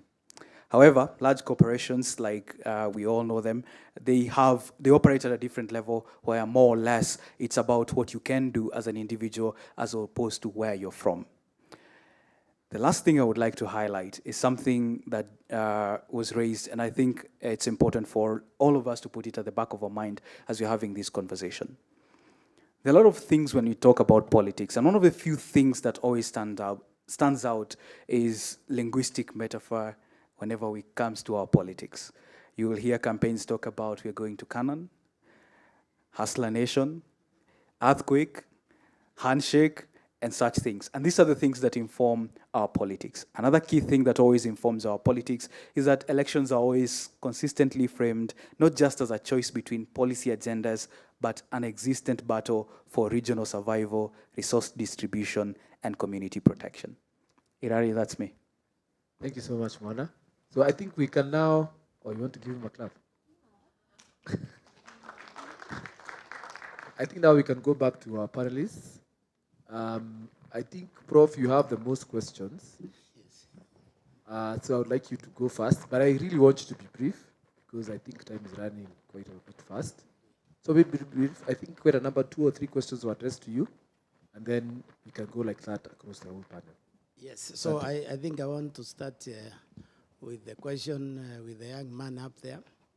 And I think he didn't understand what I said. If you want to measure tribalism, the correct way to measure it is to see what people do when they make private decisions. And I'm going to surprise you that Kenyans, as Kenyans, are not tribal. At the NCIC, we carry the research to find out whether we are really tribal. One way you measure that is whether we trust one another or not. So we selected cosmopolitan counties, Migori, Nairobi, Isiolo, Mombasa, the counties with every Kenyan.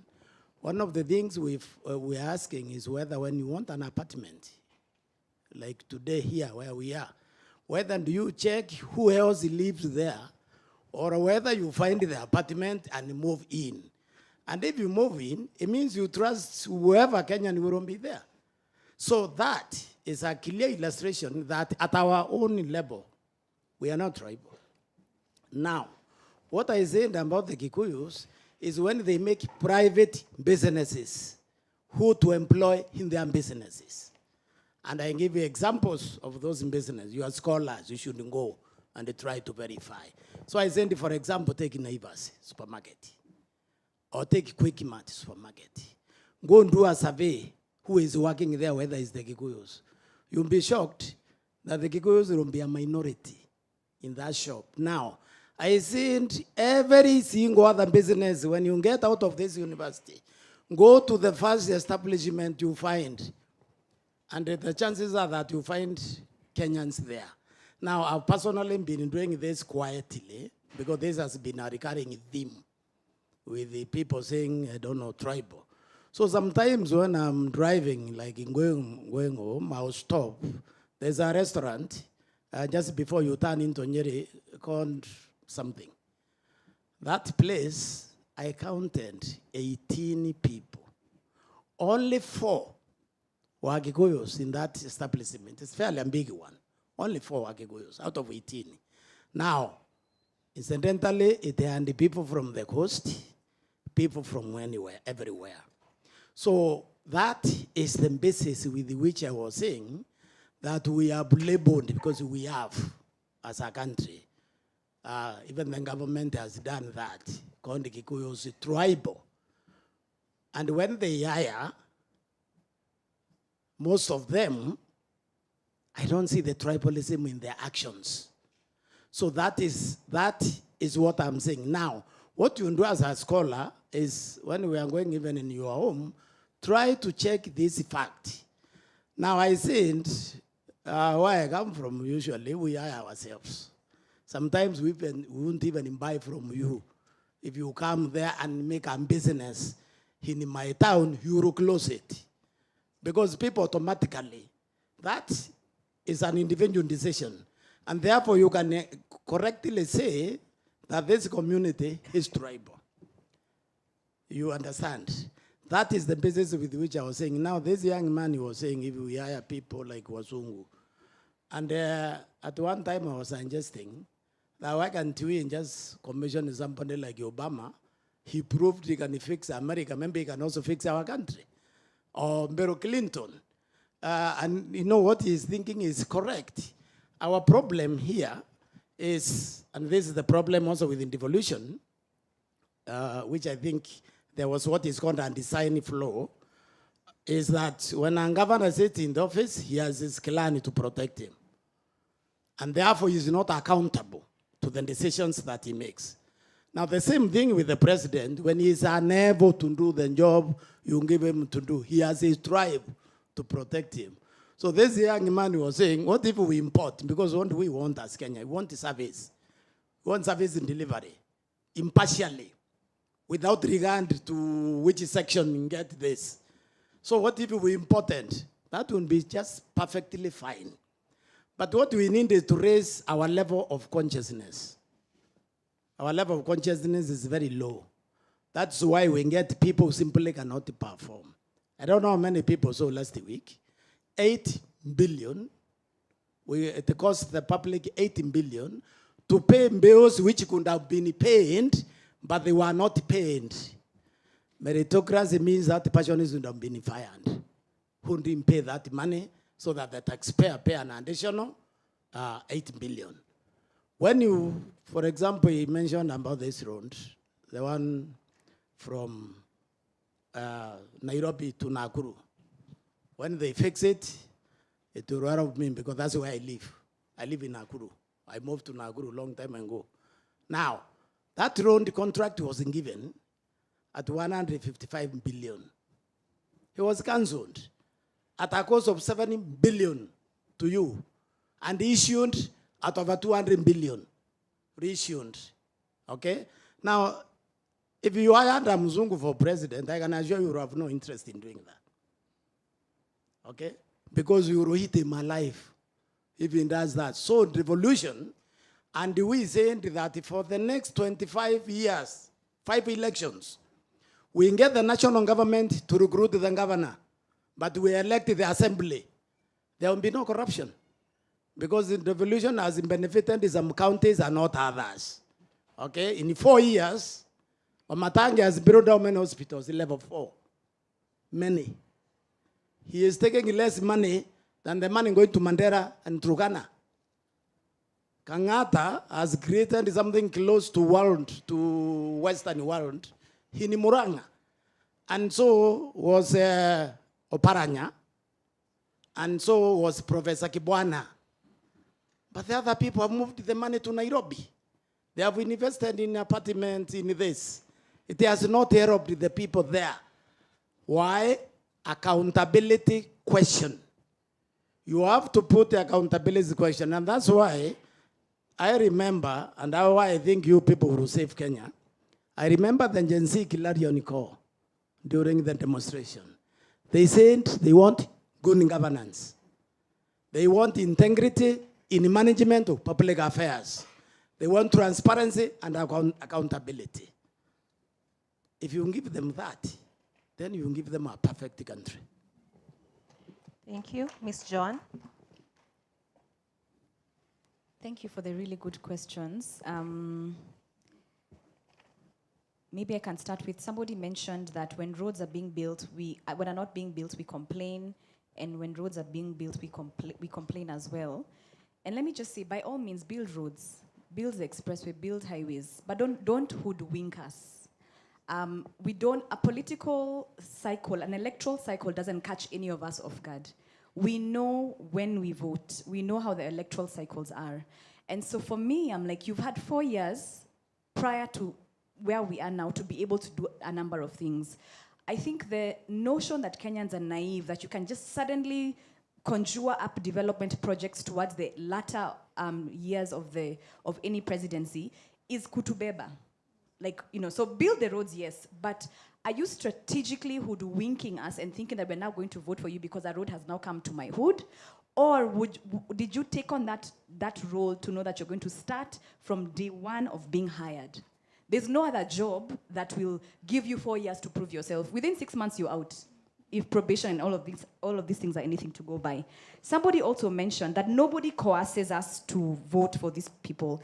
That is an absolute fallacy. There's something called the psychology of politics, the same way we have the psychology of marketing. Marketers, by the hoodwink us to buying products. They really, really do. By the time the algorithm has been rigged to your favor, you're constantly seeing a skirt, a pair of shoes. That's psychology of marketing.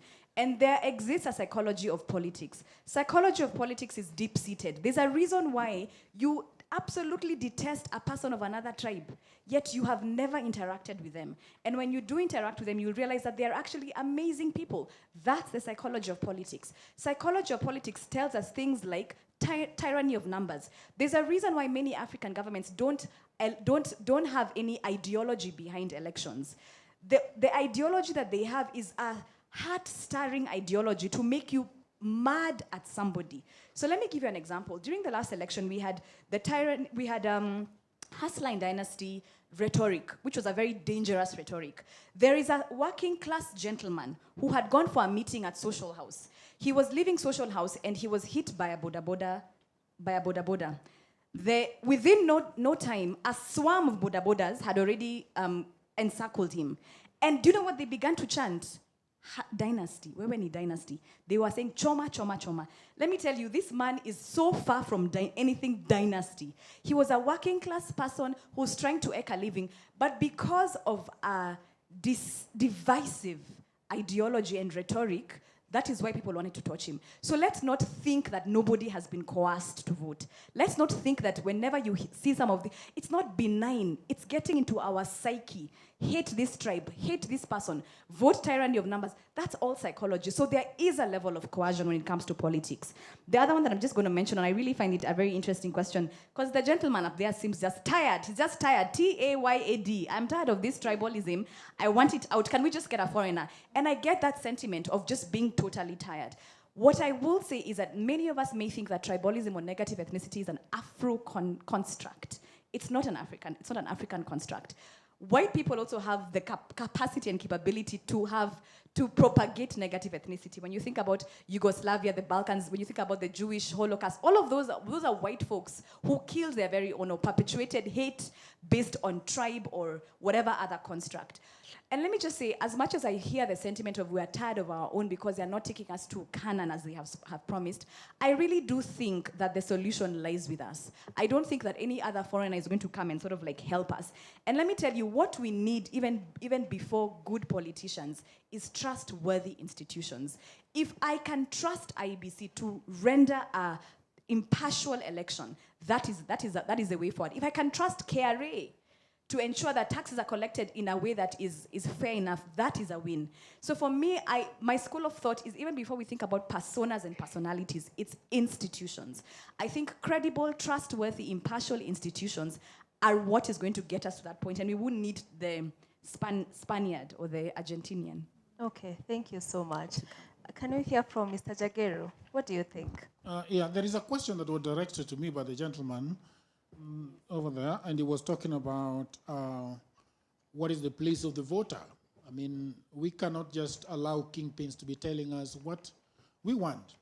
But let's look at the All Kalau by-election, right? Because we have always believed that after the 2024 June, demonstration and vicious protest by the Gen Z, we understood that the Gen Z actually wanted to change this country, and for the good. But then, Timothy Kamau Karaoke Gen Z puts his name on the table in All Kalau to be voted as new blood, fresh, right? But what happens? So these are the results. These are the results. I want to... Sammy Douglas gets 35,000 votes. Samuel Mushina, who is UDA, gets 5,450. Timothy Kamau, a Gen Z, gets how many? 51 votes. And it goes back to what she was saying, the psyche of the voter. What was the narrative in All Kalau? It was not about Mushina. It was not about the other gentleman that got 13% of the vote. It was about the kingpins. all right? And I go back to Nyanza because that's where I come from. We have always been told, before Raila Odinga died, that if Aluo does not take over the presidency of this country, then we will not have the roads, we will not have a fish industry in Homa Bay, we will not have a milling industry for rice in Ahero, and our cotton business will never come back. Those are the narratives that we have. So when this narrative is said over and over again, then something happens. The psyche of the entire, region says, okay, this is the route we are going to. And so when you tell this person to start thinking about himself and saying, okay, I think this narrative is wrong, then you're putting a lot of weight on that person. And they're not actually able to make that individual, decision that I'm going to go against the grain. In Al-Kalau, it was very difficult to go against the grain. We knew what was going on there. People are talking about 10 billion spent. Some are saying $1 billion was spent. We saw blue gases that you cannot refill. We saw a lot of boats going to Al-Kalau. I don't know what they were going to do with boats. So that is the narrative. It's strong, but it could not go. All those guys that came with the billions could only get 5,000 votes because there was a narrative. And so it is very difficult to go against that narrative. The other question is, when we are in a room, who is the adult in the room?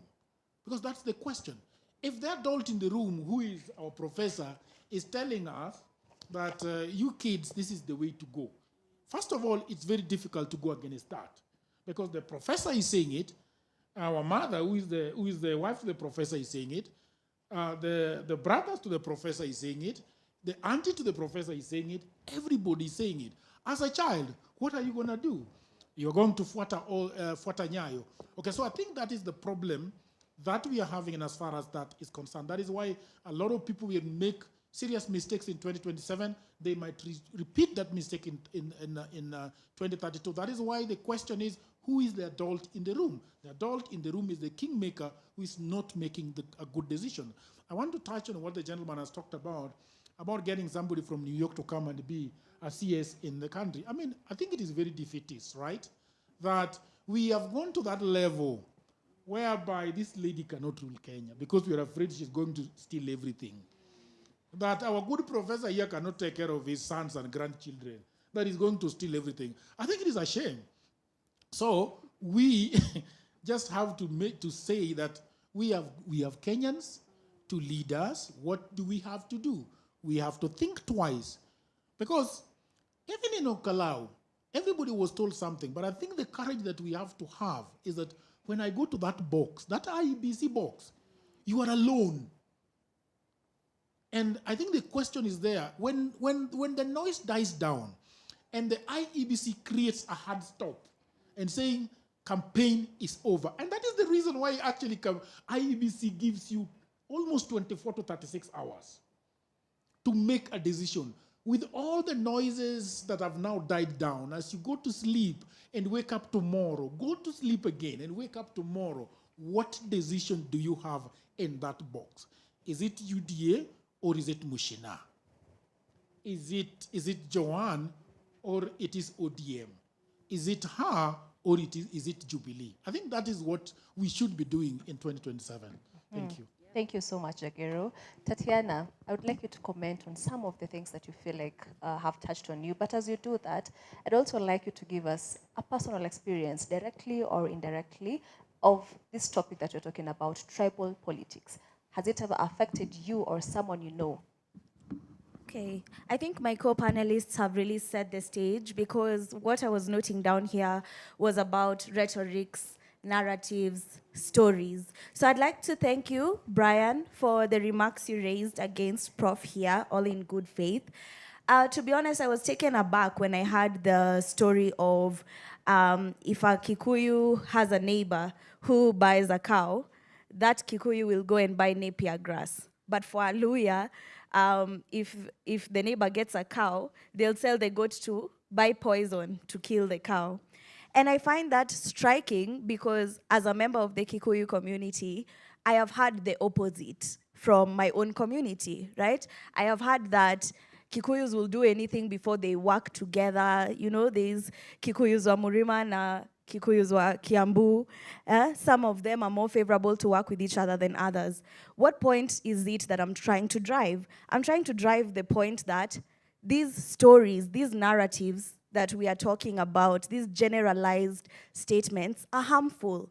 Why? Because they are not true. They are not true to one full group of people. They are generalized statements that today might seem harmless, but tomorrow have real and very serious implications. So we need to be really careful with stories. And that's why I began even this panel by saying, when you're scrolling through social media and you say someone saying, I can never date someone of this tribe, you can laugh, but that's harmful. So we need to be able to know the difference and where we draw the line, okay? I also wanted to comment while still on Brian about the roads being built. And I'm gonna support my sis Joanne here, because I think what we are talking about is how come these roads are coming up as part of a campaign and not to serve the interests of the people. They are just being built so that they can get a vote at the end of the day. It's campaign development, not development for development's sake. The other thing, Kenyans, Kenyans, for how long are we going to clap for fish because they are swimming?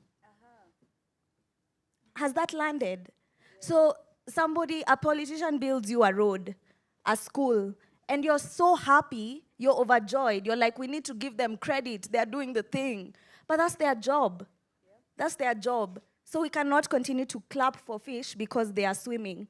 The bar is literally so low, and it's up to us to raise the standard. You feel me? Yes.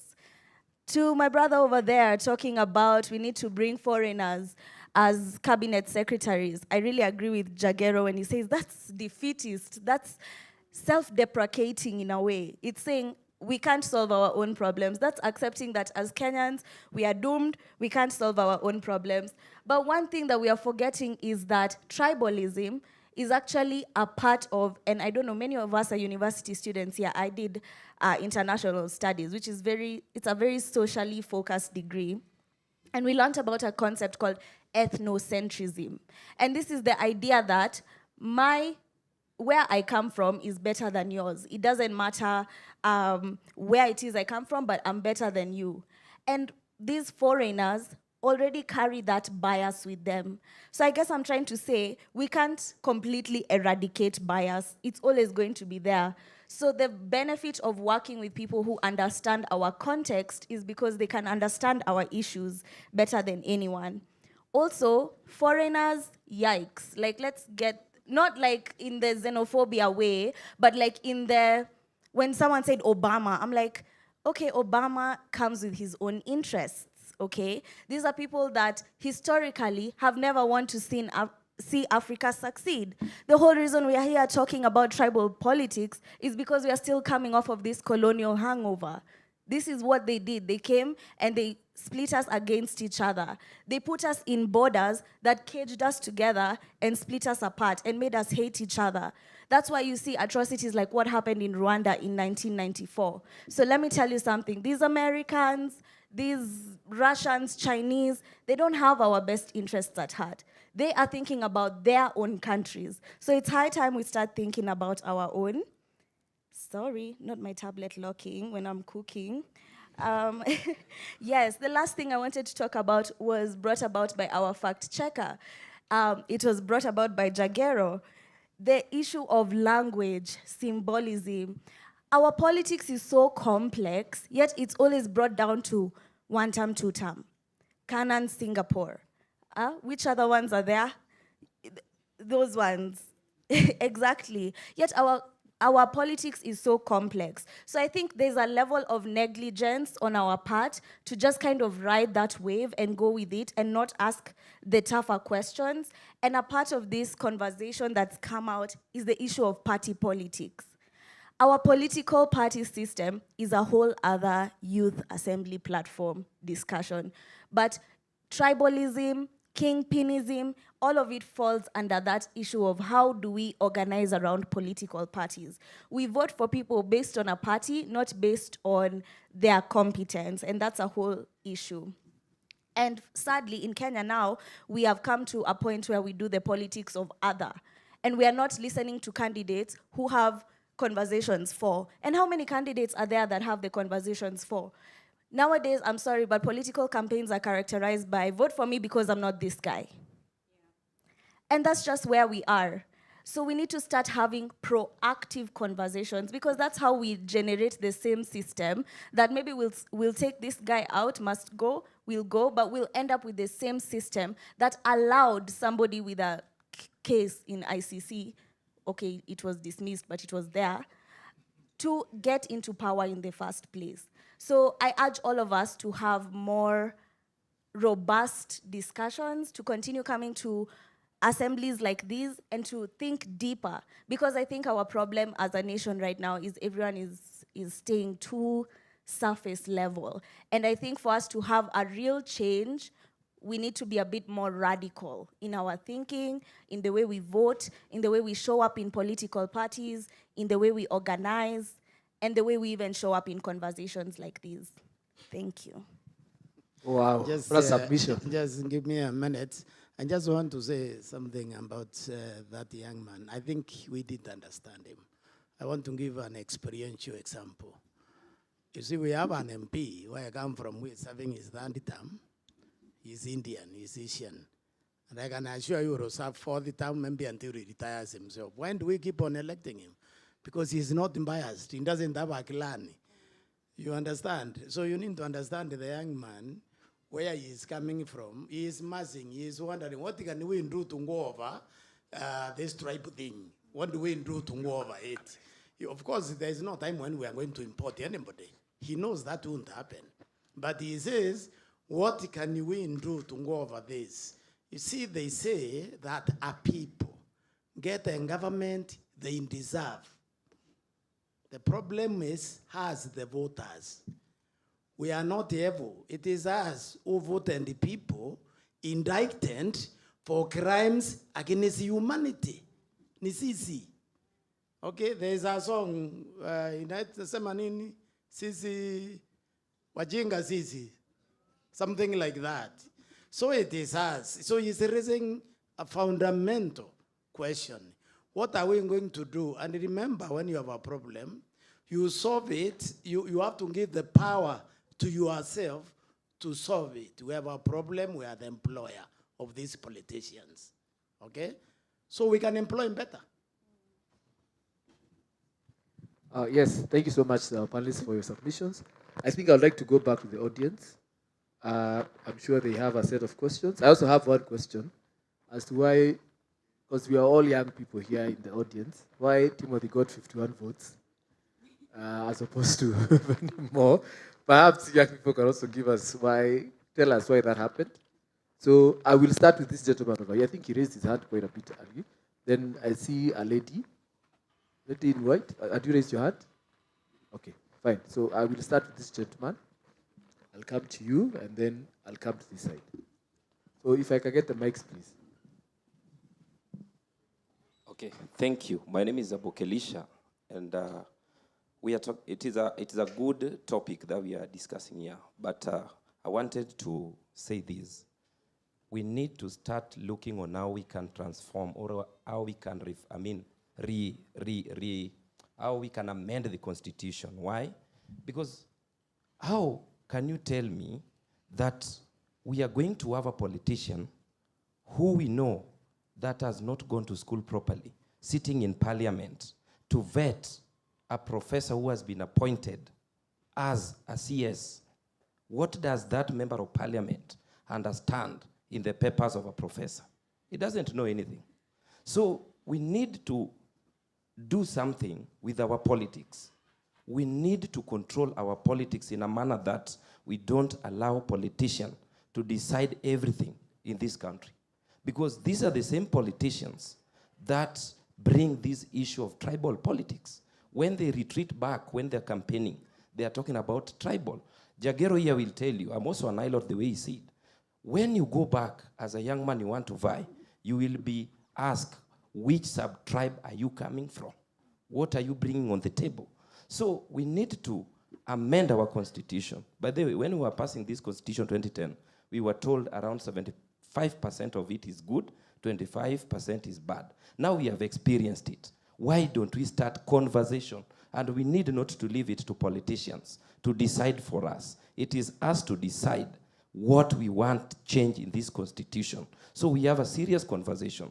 And that serious conversation should give limits to politicians. They need to be there to actually oversight, right? To make laws. And we need also to do away with this called CDF in their hands. Because these are the things that makes them think that Jagero should not lead, it is me who to lead. And finally, Joan, I think you don't understand the importance of Rironi Mau Summit to people who are coming from the Nyanza region. That is the reason as to why you are saying it is being constructed at this time. It is us who can tell you the importance of that road. And that is the reason as to why we are telling you. Let the government construct, because we are taxpayers. We are paying these taxes. And for the professor, if I was the appointing authority, I would have not given you any authority to serve. You are so tribal. From your talks, the way you are addressing issues, you are tribal. Because I'm listening, you are only counting Kikuyus, Kikuyus, Kikuyus. Remember, in this nation, we are around 43 tribes. Why are you not talking about Marakwets? Why are you not talking about Boranas? Why are you not saying that there is a Borana in my region has created a business and is employing Kikuyus, is employing Luos, is employing Kisis? You're only referring to the central people. Why? If you read the history of this country, to us we have been made that the central people have made other people to feel marginalized because they have been into powers. Remember, Kibaki was in power, Kenyatta was in power for 15 years. Uhuru Kenyatta came for 10. Kibaki came for 10. Those are 35 years. There is no any other tribe that has failed, that has tested power. So we need to give this time round, after 2032, you need to start a conversation that why don't we let other community to lead so that we can see their leadership. And for now, let us allow roads be constructed because it is our taxes. And for the young man, I wanted to tell him, Kenya is a sovereign country where democracy prevails. And if you're not going to change the constitution, there is no way you can bring a Mzungu to be a president in this nation. It is us to vote, not Mzungu to come here and decide for us. It is us to change our mentality and our thinking about our issues. Thank you. Right. I'm Derek. I would like to say, first of all, Kenyans, I think we are selfish and we don't want to face the reality. I can say when Baba was still alive, during Mandamanos, Kibera was not the safest place to pass. But today, Kibera is the safest place to pass. And look at Githurai right now. What has changed? And we are all fighting for high cost of living. We are all fighting for better Kenya. What has changed? I am telling you, tribalism is a disease. And I want to tell each and every person here, tribalism is the shortest avenue to violence. We should not let tribalism divide us. Second thing, I want to say, many people do not understand how our country should move. Countries do not move on propagandas. Countries do not move on emotions. Country move on structures. Country move on discipline. Country move on positive attitude. Country moves when, as citizens, we support the current regime and we do not sabotage developments and the policies being made. Second thing, I want to say, the smallest unit of leadership, it is family. If we want to cure tribalism, Professor, are you leading your children well? Are you leading your wife well? Because I used to have a Kikuyu friend. When I could go and visit them, their mother used to call me Raila. So when the baby was crying, they used to tell him, Raila is coming, and the baby could keep quiet. I am telling you. Come on, just read that up. I did not make that. I'm telling you, what are we teaching our children? What are our children growing with? Everything starts from the family and goes to you. Are you living the life that you want other Kenyans to live? Are you doing the correct thing when other people are not seeing you? Everything just starts with us. So I think we should not blame our leaders when, as citizens, we are not doing the right thing. Today, someone can go to Maandamano, and when other people are going to Maandamano for the same thing, he was quiet in his house. Look at how we are lying to each other. And my last point that I would like to make is that the only problem that President Ruto, many people are holding him against, is equalization. Today, look at sugarcane farmers in Western Kenya. They are getting sugarcane bonuses for the first time, which has not happened. But coffee farmers were getting coffee bonuses. Look at today, SGR is going to western part of Kenya, and it only reached Naivasha in somebody's farm, and when it was going to Kisumu, people say the project is not viable. I'm telling you, if we want to move like Kenyans, we must tell each other the truth, and we must see each other as brothers and sisters. We should not see somebody that you are coming from a certain community, now you are a lesser person. Thank you.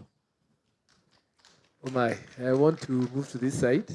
I think I'll start with a lady. I think we've had so many gentlemen speak. So I'll give the mic to that lady, then I will come to you. So can you please pass the mic? Hi, everyone. My name is Wahu Tracy, and I have a question. Having a grassroots guru, and I am a grassroots leader from where I come from. So what are this, we need to bring this home, yeah? We've been talking about the bigger picture, what is going on. As a grassroots leader, I believe most of us are leaders here in our schools, back at home. What are the things that we can take back home and make this whole issue lesser than it already is? Thank you.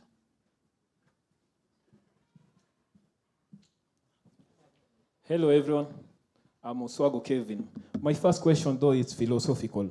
We should start by asking this question. Is tribal, are we born tribal by nature, or we acquire it as we grow up? We should start by asking ourselves that, because that forms the integral, the epicenter of our discussion.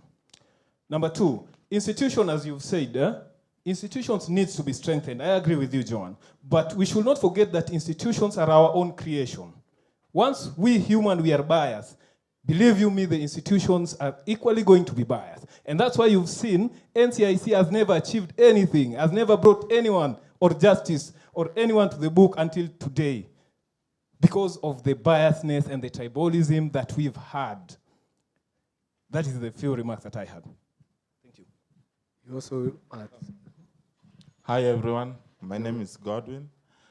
I tend to see tribalism as like different faces. There's that political side, and we concentrate so much into that side. And the professor was kind of talking the economic side. Yeah, and many people are getting it wrong. They need to understand this point, and I've understood this point also. It is not only among the big tribes, but also with the small tribes.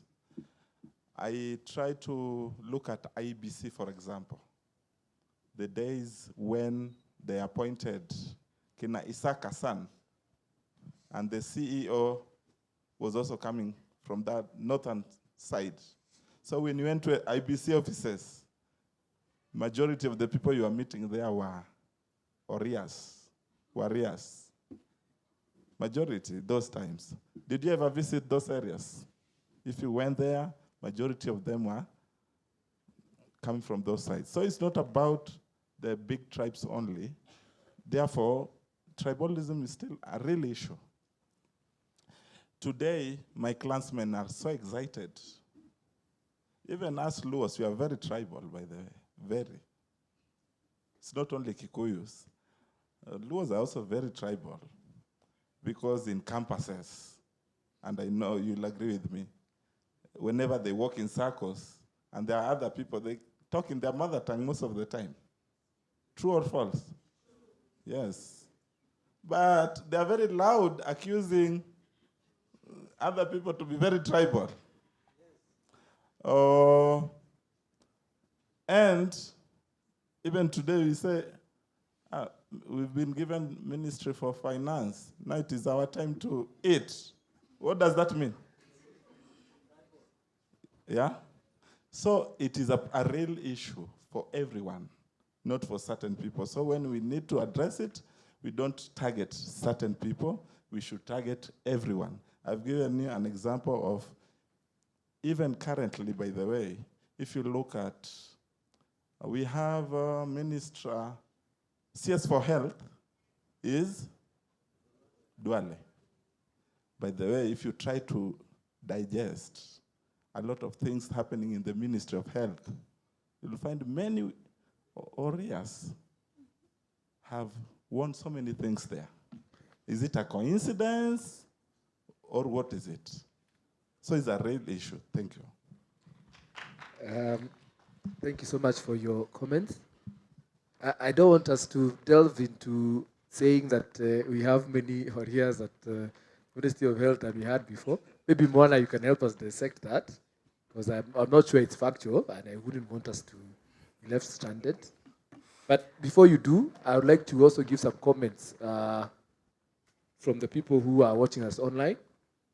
And I will start with Keith Kalama, who says that the constitution should be changed to pave way for regional governments. I don't know what he means by that, but do we perhaps need to change county governments to regional governments? Maybe one of you can pick up the question. Then there's another gentleman called Harun Dege, who says that my friends, tribalism will not finish as long as we still have the tribal supremacy, such as we're the best people in business. I think this is addressed to you. Best people in business, we are the most intelligent than others. And we are more accomplished than others. So he mentions that if we continue with that rhetoric, then we will never truly finish tribalism. But before you guys come to answering that, Mwana, maybe you have something you can share with us before we move to the next round of questions and close the session. All right. There's something Prof said, and I think it's paramount for all of us. If you get nothing else from this conversation, at least take this home. So NCIC has conducted several surveys, and these surveys are based on household audits and social cohesion assessments. And among the things that have come out from these studies is that, number one, complete or absolute trust. 38.3% of Kenyans have complete trust in individuals from ethnic groups other than their own. 38.3%. About 48% have conditional or moderate trust that means some level of trust in communities other than their own. Only 13.7% have explicitly stated that they do not trust members of other ethnic groups, just 13.7%. Now, while 86% of the population shows willingness to interact and coexist peacefully across ethnic lines, absolute trust remains relatively low, reflecting underlying caution shaped by historic political competition. Now, among rural residents, about 42.8% report higher absolute inter-ethnic trust than urban residents at 31.8%. Conversely, older generations express higher absolute trust in traditional community structures and neighboring ethnic leaders compared to Gen Z or the rest of us in this room. Yeah, that's me, Rari. Thank you very much. I think there's certain things that have been raised, so I would like you guys to take the floor, see what you can answer for that. Oh. Sorry. So like I said, there's so many things that have been raised in that conversation. So in no particular order. Prof, perhaps you could start, then Jagero. So let me just say this, that, I told you that they say, or the philosophers say, that any government is an innocent mirror of the society it represents. And that should weigh heavily on you as the elector, someone who creates a government. It's purely innocent mirror. And that means it's reflecting collective actions. So when you have a bad government, you have to know that majority of us are actually that bad. And that's why the government is on infection. The other thing I want to say is, I think it has come out with that research, is what is so unfortunate is the more educated you are in Kenya, the more tribal you actually are. Now, how is that? You know, you need to transcend that statement and say, why is that so? Because you do comparison. You start comparing yourself, and you are able to identify where the system is undermining you, and then you attribute that to tribalism. Number two, what I think you need to go with is the political class. They're brilliant. When they are not able to deliver in their assignment, then they will reach to the tribal protection when they fail. For example, now the tribal talk is very heightened. Why is it heightened? A government in office can say only two things. They can settle the record. If the record does not exist, then the government should be able to settle a vision for a better tomorrow. When you can neither settle a record nor settle the vision, you will start talking about the tribe. Because in that emotion of the tribe, you don't get an mitigated support, which does not evaluate your performance. So this is what you, as scholars, as young people, as students, because the future belongs to you. I can tell you during my time when I was your age, we are being employed in the third year in the university. Right now you are finishing and going out there, regardless of which tribe you come, you don't go out there because the systems are not working, okay? I have two young people. They are both engineers. One of them is an industrial engineer with a master's degree in mechanical engineering. The other one is a civil engineer. The civil engineer is doing tourism. The mechanical engineer is doing digital marketing. Meaning now you have doctors right now driving taxi. That's not what we trained them to do. We trained them to perfect their skill. But because we have put the economy upside down, it's not able to give you space to explore your potential. So you find all this mishmash. Now, the political class, to cover that up, they will tell you we are this because that tribe is doing that collectively, okay? And I've been arguing that just to, unfortunately, annoy some of you more, because I think I will, you know, the nice thing is when we teach, you don't have to worry about the evaluation. We get evaluated every day. You know, trying to calculate the time, because since independent, we have earned only president from two communities. But there is something we are missing. If Yakikoyo is not a president, he's a deputy president. If Yakalenjin is not a president, he's a deputy president. So when you add the years, the Kikuyus have been president or on deputy, and the Kalenjins arguably have actually more years in the executive government. But to try it one day to visit Katundu, where these two presidents have come, or try to visit Chacho, you will find the poverty you have never seen. These people take care of themselves, not their tribes. You see, but they have persuaded us that they actually take care of us. So emotions, when we remove emotions, we can make better judgments. And now quickly to support this young man, what he said, is one day I was passing at Nairobi Club, and I found some members of my community celebrating graduation. So I went in there, one of them introduced me. And then ended, you know, Professor, when you are campaigning for Raila Odinga, we really pitied you. Because you see these young people, you expected them to vote for that ticket. But when there was more children, and they refused to eat food, we used to tell them, we eat food, ama tukuitia Raila. In other words, these fellows have grown thinking Raila is an onja who is eating babies. You see, that mindset is banned. is dangerous because it puts a suspicion in your mind. So when you meet other innocent Kenyans, and I can tell you, you go to this campus, look at the students sitting there. They will be interacting so harmoniously. They are not from the same tribe. But somebody put those things in your home when you are growing up, and when you feel that you need to interact with the other one, the things knocks in your mind. These are the things we have not addressed. These are the things the national cohesion and integration was supposed to address. But that doesn't mean you people I cannot address, because I can tell you, you are the only people who can save this country. This generation, you will save Kenya. Because you don't have most of that negative experience that we have. Thank you. Yeah, the gentleman, the bespectacled gentleman here said something very interesting. I was just thinking about it, that he said that the road that is being built, the Rironi Mau Summit, is going to West South. I mean, Rironi Mau Summit. Rironi Mau Summit is actually, inside Kikuyu land. In the middle, it's marking the middle of Kikuyu land. So when you say that the government is building you a road to Western, I'm actually shocked at that. But those are the narratives and the stories that she was talking about. The stories that do not make sense to us.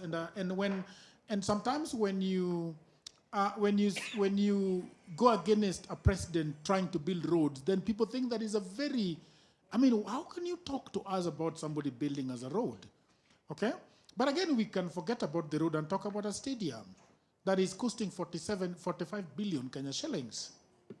We can talk about the fact that by the time that this stadium it's a loan. And a lot of people saying, and I don't know whether it is true or false, that by the time we are paying the loan, it is 104 billion. But the question I think that some of the people that are talking about roads are asking is, why are you building a stadium when we don't have soccer academies? Yeah. That is the question. Because we all know that in London, and I support Chelsea, is that, the stadiums are not built by governments. Chelsea is building their own stadium. Manchester United is now building their own stadium. FA, which is the association that is actually running soccer in the United Kingdom, is actually the one that built Wembley. All right? So everything, the idea is not a stadium, but is it what we need? The idea is that it is Rironi Mau Summit Road, but the question is, all right, whose money is building it? We know it's a PPP product, and we know that Uduru Jagero, if I don't have the money, I will not be able to ride on that road because people are going to pay for it to ride on that road. So you can say you are going to Kisumu, but if you don't have money, you won't go to Kisumu. I don't know where you are going to. Okay, I think those are the conversations that we need to have. And I'm not saying that building that road is bad, because I drive to Kisumu every day. The other day, now I do not go through that road because it is very busy and there is a lot of jam. I go through Soswa Narok. Do you know those guys carpeted that road, and in 6 months, they are taking it out altogether? And we don't know who built that road, to the extent that we have driven it for 4 months, and now the contractor has been told that that road is not existing in under a year. So those are the conversations that we are having. So then why were we building that road if we knew that it was not going to take a year? All right? And those are the conversations that we need to have as a country. I don't believe in the ideas that, okay, what the president is doing is wrong. We just have to interrogate it. We don't want to say that what Gachagua or Kalonzo is saying is wrong. When Sifuna talks about the preamble of the Constitution, that is what we should go back to so that we can have a better, ruling of the country next year. We can agree with it, but we have to interrogate it. What do you mean by the preamble? All right? So those are the questions that I think people are asking. So it's not about, okay, the president is doing this, because I believe that when we have AFCON next year, that stadium is going to help us a lot. But there is also a deeper conversation, is that what is happening to our soccer academies? What are we going to do with that stadium after AFCON? Because we know that at Chelsea or Manchester United, they have 70,000 people trooping into that stadium every week and earning lots of pounds from it. Now I am asking, why are you going to be getting 70,000 people to get into that Talanta Stadium after AFCON every week? You will get that if the academies have been developed, if people love soccer, and every day, I thought that should belong to Gor Mahia. That stadium should be Gor Mahia Stadium, Gor Mahia, Raila, whatever you want to name it. Okay, then it starts making sense. But what is the government doing to Gor Mahia as it stands? What is Leopards? Leopard is going down. Why? We used to have Sofapaka. Do you know where Sofapaka went? Sofa on the park, you know? So those are the questions that we are asking. It's not that we are just blaming the government, and I don't think that we should just blame the government. We should appreciate what the government is doing and also interrogating and asking them the hard questions. How do we need to deal with this thing? For example, right now, the stadium is built. Sendio, there is nothing we can do about it, all right? The affordable houses have been built. Are we going to raise them down? Some will be raised up. The good professor is saying. But let me stay with the stadium. What are we going to do with that stadium when AFCON is over? We need to start, promoting soccer and academies so that that stadium can be used. Because then, how are we going to pay back the 104 billion? Thank you. Thank you, and Mr. people of the Jagiru. internet, I really have to go because I have a show at 7:30 back in Nairobi. So you'll really, I hope that I can be allowed to go, because my visitors are already in the studio as we speak right now. We are not taking so much time after this, All so right, we'll be no about worries. to Thank you wind very up. much. So, All right. There was a question addressed to Ms. Joan. Maybe you can answer it briefly, and then we wind up. Okay, I'll keep it brief, and so I'll avoid the question that was aimed at me for the roads, because he has given such a good answer to the road situation. There were two questions. There's one on grassroots and one on institutions. And I really like the institution question, because the gentleman who asked it said that institutions are the people. So there's a level of bias. And I completely agree with you, because we don't just have a static institution. It's built by the people who are there. And so the biases that they have is implicit in that institution. However, when I look at situations or countries like, say, Singapore, we talk about Singapore very glowingly. Lee Kuan Yew and what he was able to do. Lee Kuan Yew actually built institutions that transcended the personal persona. Now, people think that Singapore maybe did not have a tribal problem. It actually did. When you think about Singapore as a country, they have Indians, they have Malays, they have Chinese people. There could have been a solution for Lee Kuan Yew to go to the tribal enclaves, which he didn't.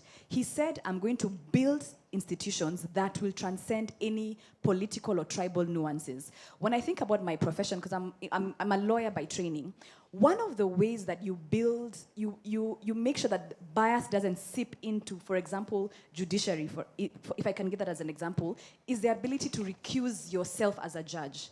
Now, recusal is saying, a matter has been brought before me, and I know the party, or I am biased in one way or the other. What you're doing is you're saying, I recognize my innate bias to handle this matter. I'm going to remove myself. And so I do agree with you that institutions can actually be the thing that takes us out of tribalism if we are aware that people will be biased, but there are certain measures that we can do, and I was just giving that as an example of how institutions can actually transcend the political. On the grassroots one, I had my introduction as a grassroots expert. I can't purport to be one. Maybe it was because I worked for Amnesty International for a number of years. But let me tell you, my intersection with grassroots and why I think there's a lot of power in grassroots is there's power in the masses. And I often feel like it's not something that we interrogate a lot. Every single time I would go to any grassroots area, I would always see women on their own mobilizing around a certain issue. I would see the community mobilizing on their own. And I feel like that's a power that has been muted and almost killed by the political elite. And one of the things that I really, really think is coming together around a shared problem in the grassroots area. I work in the human rights space, and I've actually seen grassroots organizations figuring themselves out. They do not have the luxury of funding like many of the organizations that we work for have, but they actually have homegrown solutions. And so for me, I'm just saying, do we have people power in Mathare? Do we have people power in Kariobangi? Do we have people power in the grassroots? We actually do. But yet again, the polarization, the divisiveness always finds its way. I get saddened when I hear these things. For just before elections, we were going for civic education, and we were told, don't go into this area because this is this tribe's area.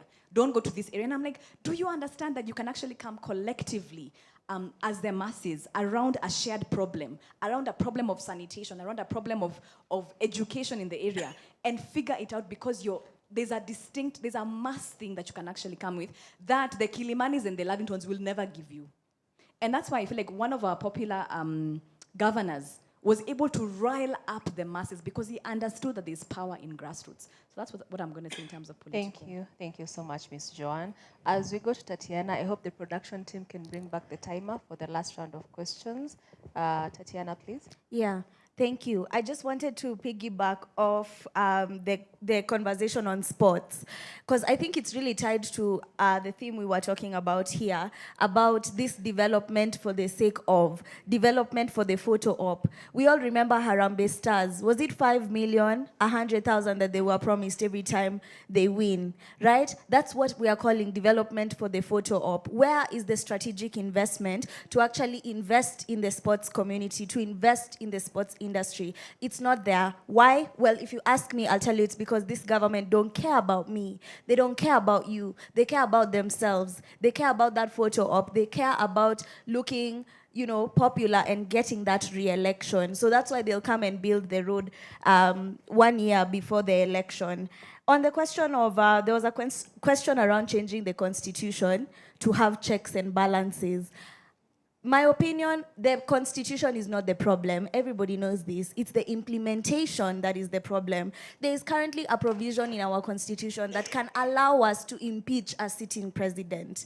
It's us who, and I'll agree with Prof on this, it's us who vote for the wrong representatives in parliament that we cannot hold the executive accountable. It is us who don't register with IEBC that when our MP does something wrong, we can collect signatures to impeach them. The constitution is okay as is. However, it doesn't seem to be working for us. So I would embrace any conversation around how can we strengthen the constitution. If it's amending it, then let's amend it. How do I say this without... this conversation, and I had my brother Derek talk about this. Oh, we must support the regime. Oh, we cannot have a negative attitude. Oh, how can we blame our leaders when as citizens we don't do what is right? Who doesn't do what is right? Maybe speak for yourself, okay? Some of us have been walking this walk. And I've said this publicly before. Prior to 2024, I didn't know anything like there's a finance bill every year. I didn't know. I think the only thing I knew about civic education was that we have 3 arms of government. But now look at me, look at all of us. As a whole nation, we are more awake, we are more aware. And it is our job as citizens in this democracy to question, to interrogate the government that is there. Positive attitude for who? Have you seen the chaos that's happening around us? Positive attitude where? The smallest bit of development, just because you have a road being built, or that's clapping for fish for swimming. We still have a government that abducts people. Have people been abducted or not?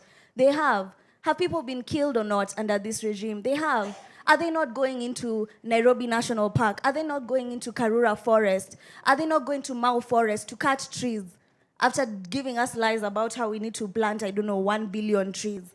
Guys, can we look at the patterns and not fall into this thing of, oh, we can't be so negative? There's nothing about being negative. It's about being, honestly, it's about being pragmatic, it's about being active, and it's about holding leaders accountable. Those attitudes, those are what are going to set us back. We need to change our mindsets and we need to think bigger. There was a question that was asked about practical solutions. Yeah, this is a great place to close. Jagero wants to leave, so I would really want us to wind up. There's a question, you see now you've already taken 20 seconds telling me that and I would have been done. There was a question that was asked about practical solutions, and I think today we've really unpacked that. The practical solution is to challenge our own frame of mind, our own way of thinking. Next time we see that video online that paints a certain tribe in a certain way, we look at it. Now, just to close, I want us to go home knowing that we've spent the whole afternoon talking about tribalism, but tribalism is not the only issue. Tribalism is a symptom of a bigger problem, of economic injustice, of corruption, of patronage, and of full-blown impunity that we've just normalized as a country. So until we deal with these issues of corruption, it all ties back to money, it all ties back to opportunities. And until we deal with that, then we are never gonna solve the tribalism question. The whole issue is not tribalism alone. Thank you. Mr. Jagero, you're sitting on your feet. Kindly give us your closing remarks.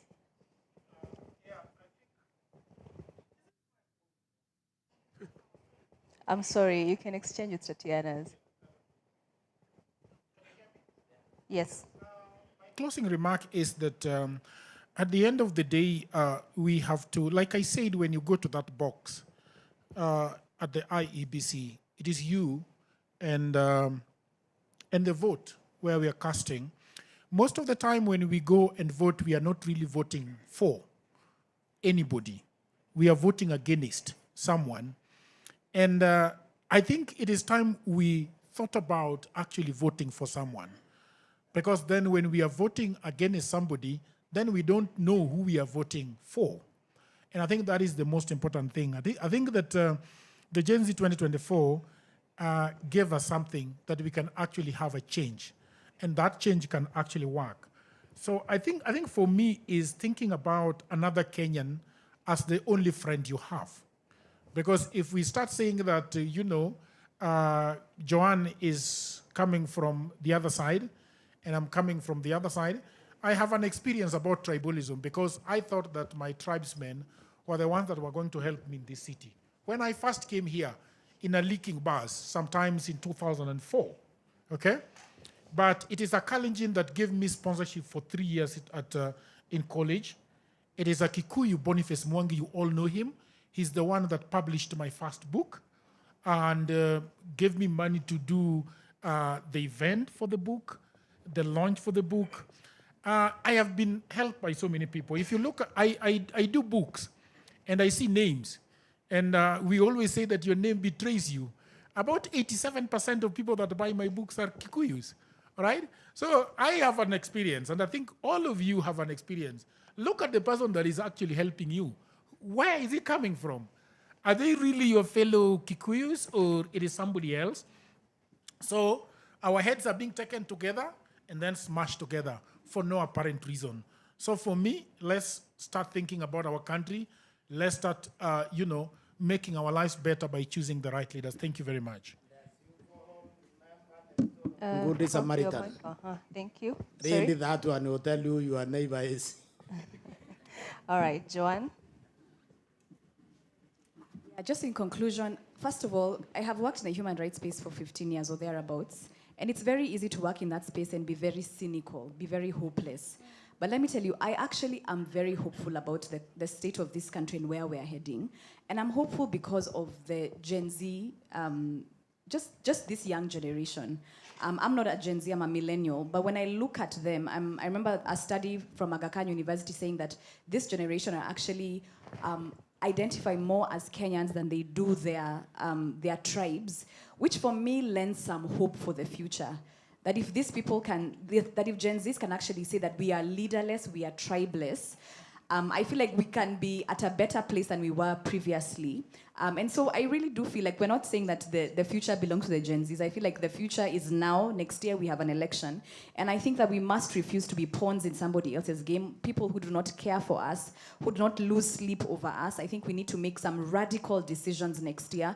And I do really think that this young generation, calling themselves leaderless and tribeless, will actually take us there. That this generation actually feel angst over shared problems, injustice. And I hope that that will be the hope that we can cling on for the next election. All right, thank you. Prof, I'm assuming you gave your closing remarks. Yes, I think I did, and I sent the story that Jesus gave to the lawyer who wanted to test how he is supposed to go to heaven. Jesus did not ask that question. He asked him, what does the law say? He said, love your neighbor as you love yourself. And when the lawyer was not satisfied, what did Jesus do? He took him to the road to Jericho, and they explained The neighbor is not the one you are born with. It's the one who comes to your hand when you need it. All right, thank you so much. Mona, do you have anything for us just briefly? No, really. Just to add that she gave a very good example of Singapore, and for whatever reason that the Singapore analogy has been used, it's a pretty good analogy if you read deep into it. And among the things that they did to change the problem of tribalism that they had is that the government instituted distribution of houses, like we have affordable housing. They ensured that when you are a Chinese, you're sitting next to a person who is from a different culture so that you can be able to live and learn to live cohesively for them to be able to turn their tide. So that's one of the few things that they did. The other thing was to have a common language. I think we have several common languages. We have been speaking English here pretty much all afternoon, but all of us can understand Swahili. Pretty much all of us can understand Sheng. So all of us have some commonalities that we can be able to live with. That's all. Thank you so much, Mwana. Let's clap for our panelists. Those are very diverse views that I've had in this room, both from our panelists and from the audience itself.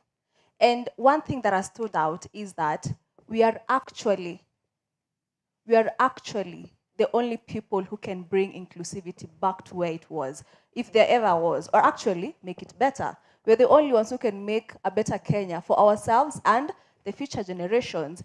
And the key takeaway, another key takeaway that I have picked from this is that I have heard Mr. Odhiambo addressing us, the people, as common mwananchi. I'd like to remind you that huyo mwananchi huyo is the first person to be given powers by the Constitution. So we have the sovereign power, we have the sovereignty. And as Tatiana said, and Ms. Joanne as well, there is power in masses. Now add that onto the power that we've been given by the Constitution. Additionally, one thing that I've also picked is that ethnicity is beautiful. The only problem is, the only part it becomes a poisonous flower is when it is weaponized. So as we walk out of here, will inclusivity start with you? I know I have learned a lot. Irari, have you? I've learned so much. I want to specifically thank Jagero for his example, closing remark. I think all of us have gone through that, where we have different tribes coming to our aid who are our friends. I'm sure you've gone to concerts that are from other tribes. And I think if we take that and we take it to politics, I'm sure we'll have a better country. And for that, ladies and gentlemen, comes to the end of our, sorry, I think I've talked too much. Our third series of YAP Town Halls. This is the Kiambu edition. I think we have done one in Nairobi at Cooperative University. We also did a Nyanza Region 1 in Migori. So watch out for the next one that will be coming to your county. I also want to thank the Digital Publishers Association of Kenya, who are the pioneers of this wonderful platform. And I'd like them to name them by name. So it's kenyans.co.ke, tuko.co.ke, Opera News, Nairobi Leo, Pulse Kenya, gafla.co.ke, and Business Today. They were all streaming this important event, so you can go back there and watch them. And we wouldn't have managed this, and surely, without our wonderful panelists. Exactly. I know one is in a hurry, so please thank them so that he can. Oh, let me just give you my thanks. Before you leave and walk out and say, hata nishukuru. Anyway, Mr. Jagero, I know the dialogue with Jagero today has taken a turn with you being on the hot seat, but you've done a really great job at educating us, and thank you so much for coming. Tatiana, the troublemaker, you have such a brilliant brain, and thank you for bringing it here, and we are hoping to see more of your episodes being uploaded in the Troublemaker podcast. Prof, thank you so much for speaking with wisdom, and I'd like you guys to pick something from Prof. He continued defending his point, regardless of the number of times people stood up here and saying, oh, you should have been, you should have been, you should have been. That's one thing you should pick as well. Thank you so much, Prof, for your wisdom and your experience. Joanne, the beautiful lady over here with brilliance, she has spoken like a true human rights activist. And I'd like all of us to carry that in our hearts. Thank you so much to our panelists for coming, and you were such a good combination. Let's clap for them. Sorry? Ah, she's thanking you because I also wanted to thank you as well. You have spoken freely. You know, I never thought, there was a bit of cold when we were starting, and I never thought we would open up towards the end. But you did great today. You've spoken your mind, you've spoken about whatever you think, and thank you. This is actually proof that we are going to have a greater Kenya in the coming days. And additionally, I would like to thank my co-host, Ireri. A round of applause for him, please. Thank you so much for being a good co-host and moderating the session. Yes, even for you guys, I think the next person who should clap for themselves is you. Exactly. For being an engaging audience, being present, and asking the right questions. Even you online. I'm sure you've not covered so many of you online. I wish we had, but the time. But we also thank you for participating. Continue participating, because many of these are going to come your way. But let me also say that this conversation does not end here. Outside of this platform, we also have the YAP podcast that happen every twice a month. So stay tuned on the YAP products that I've mentioned. You can also find us there. And lastly, like I mentioned, we do this every other month. So we will have another town hall coming up in another county, maybe a different topic, but we will continue having this conversation. And up until then, adios. Adios.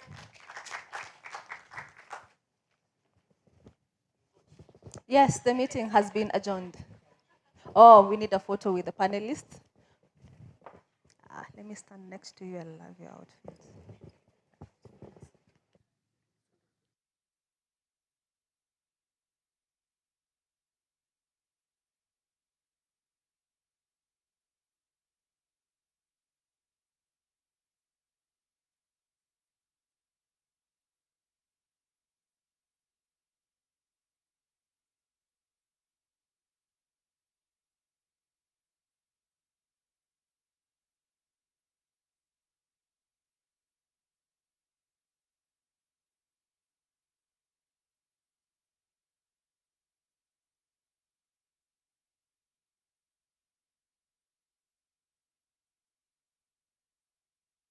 Fun, snacks for everyone. I know it's been a long session, more than 2 hours, so I'm sure some of you are feeling hungry.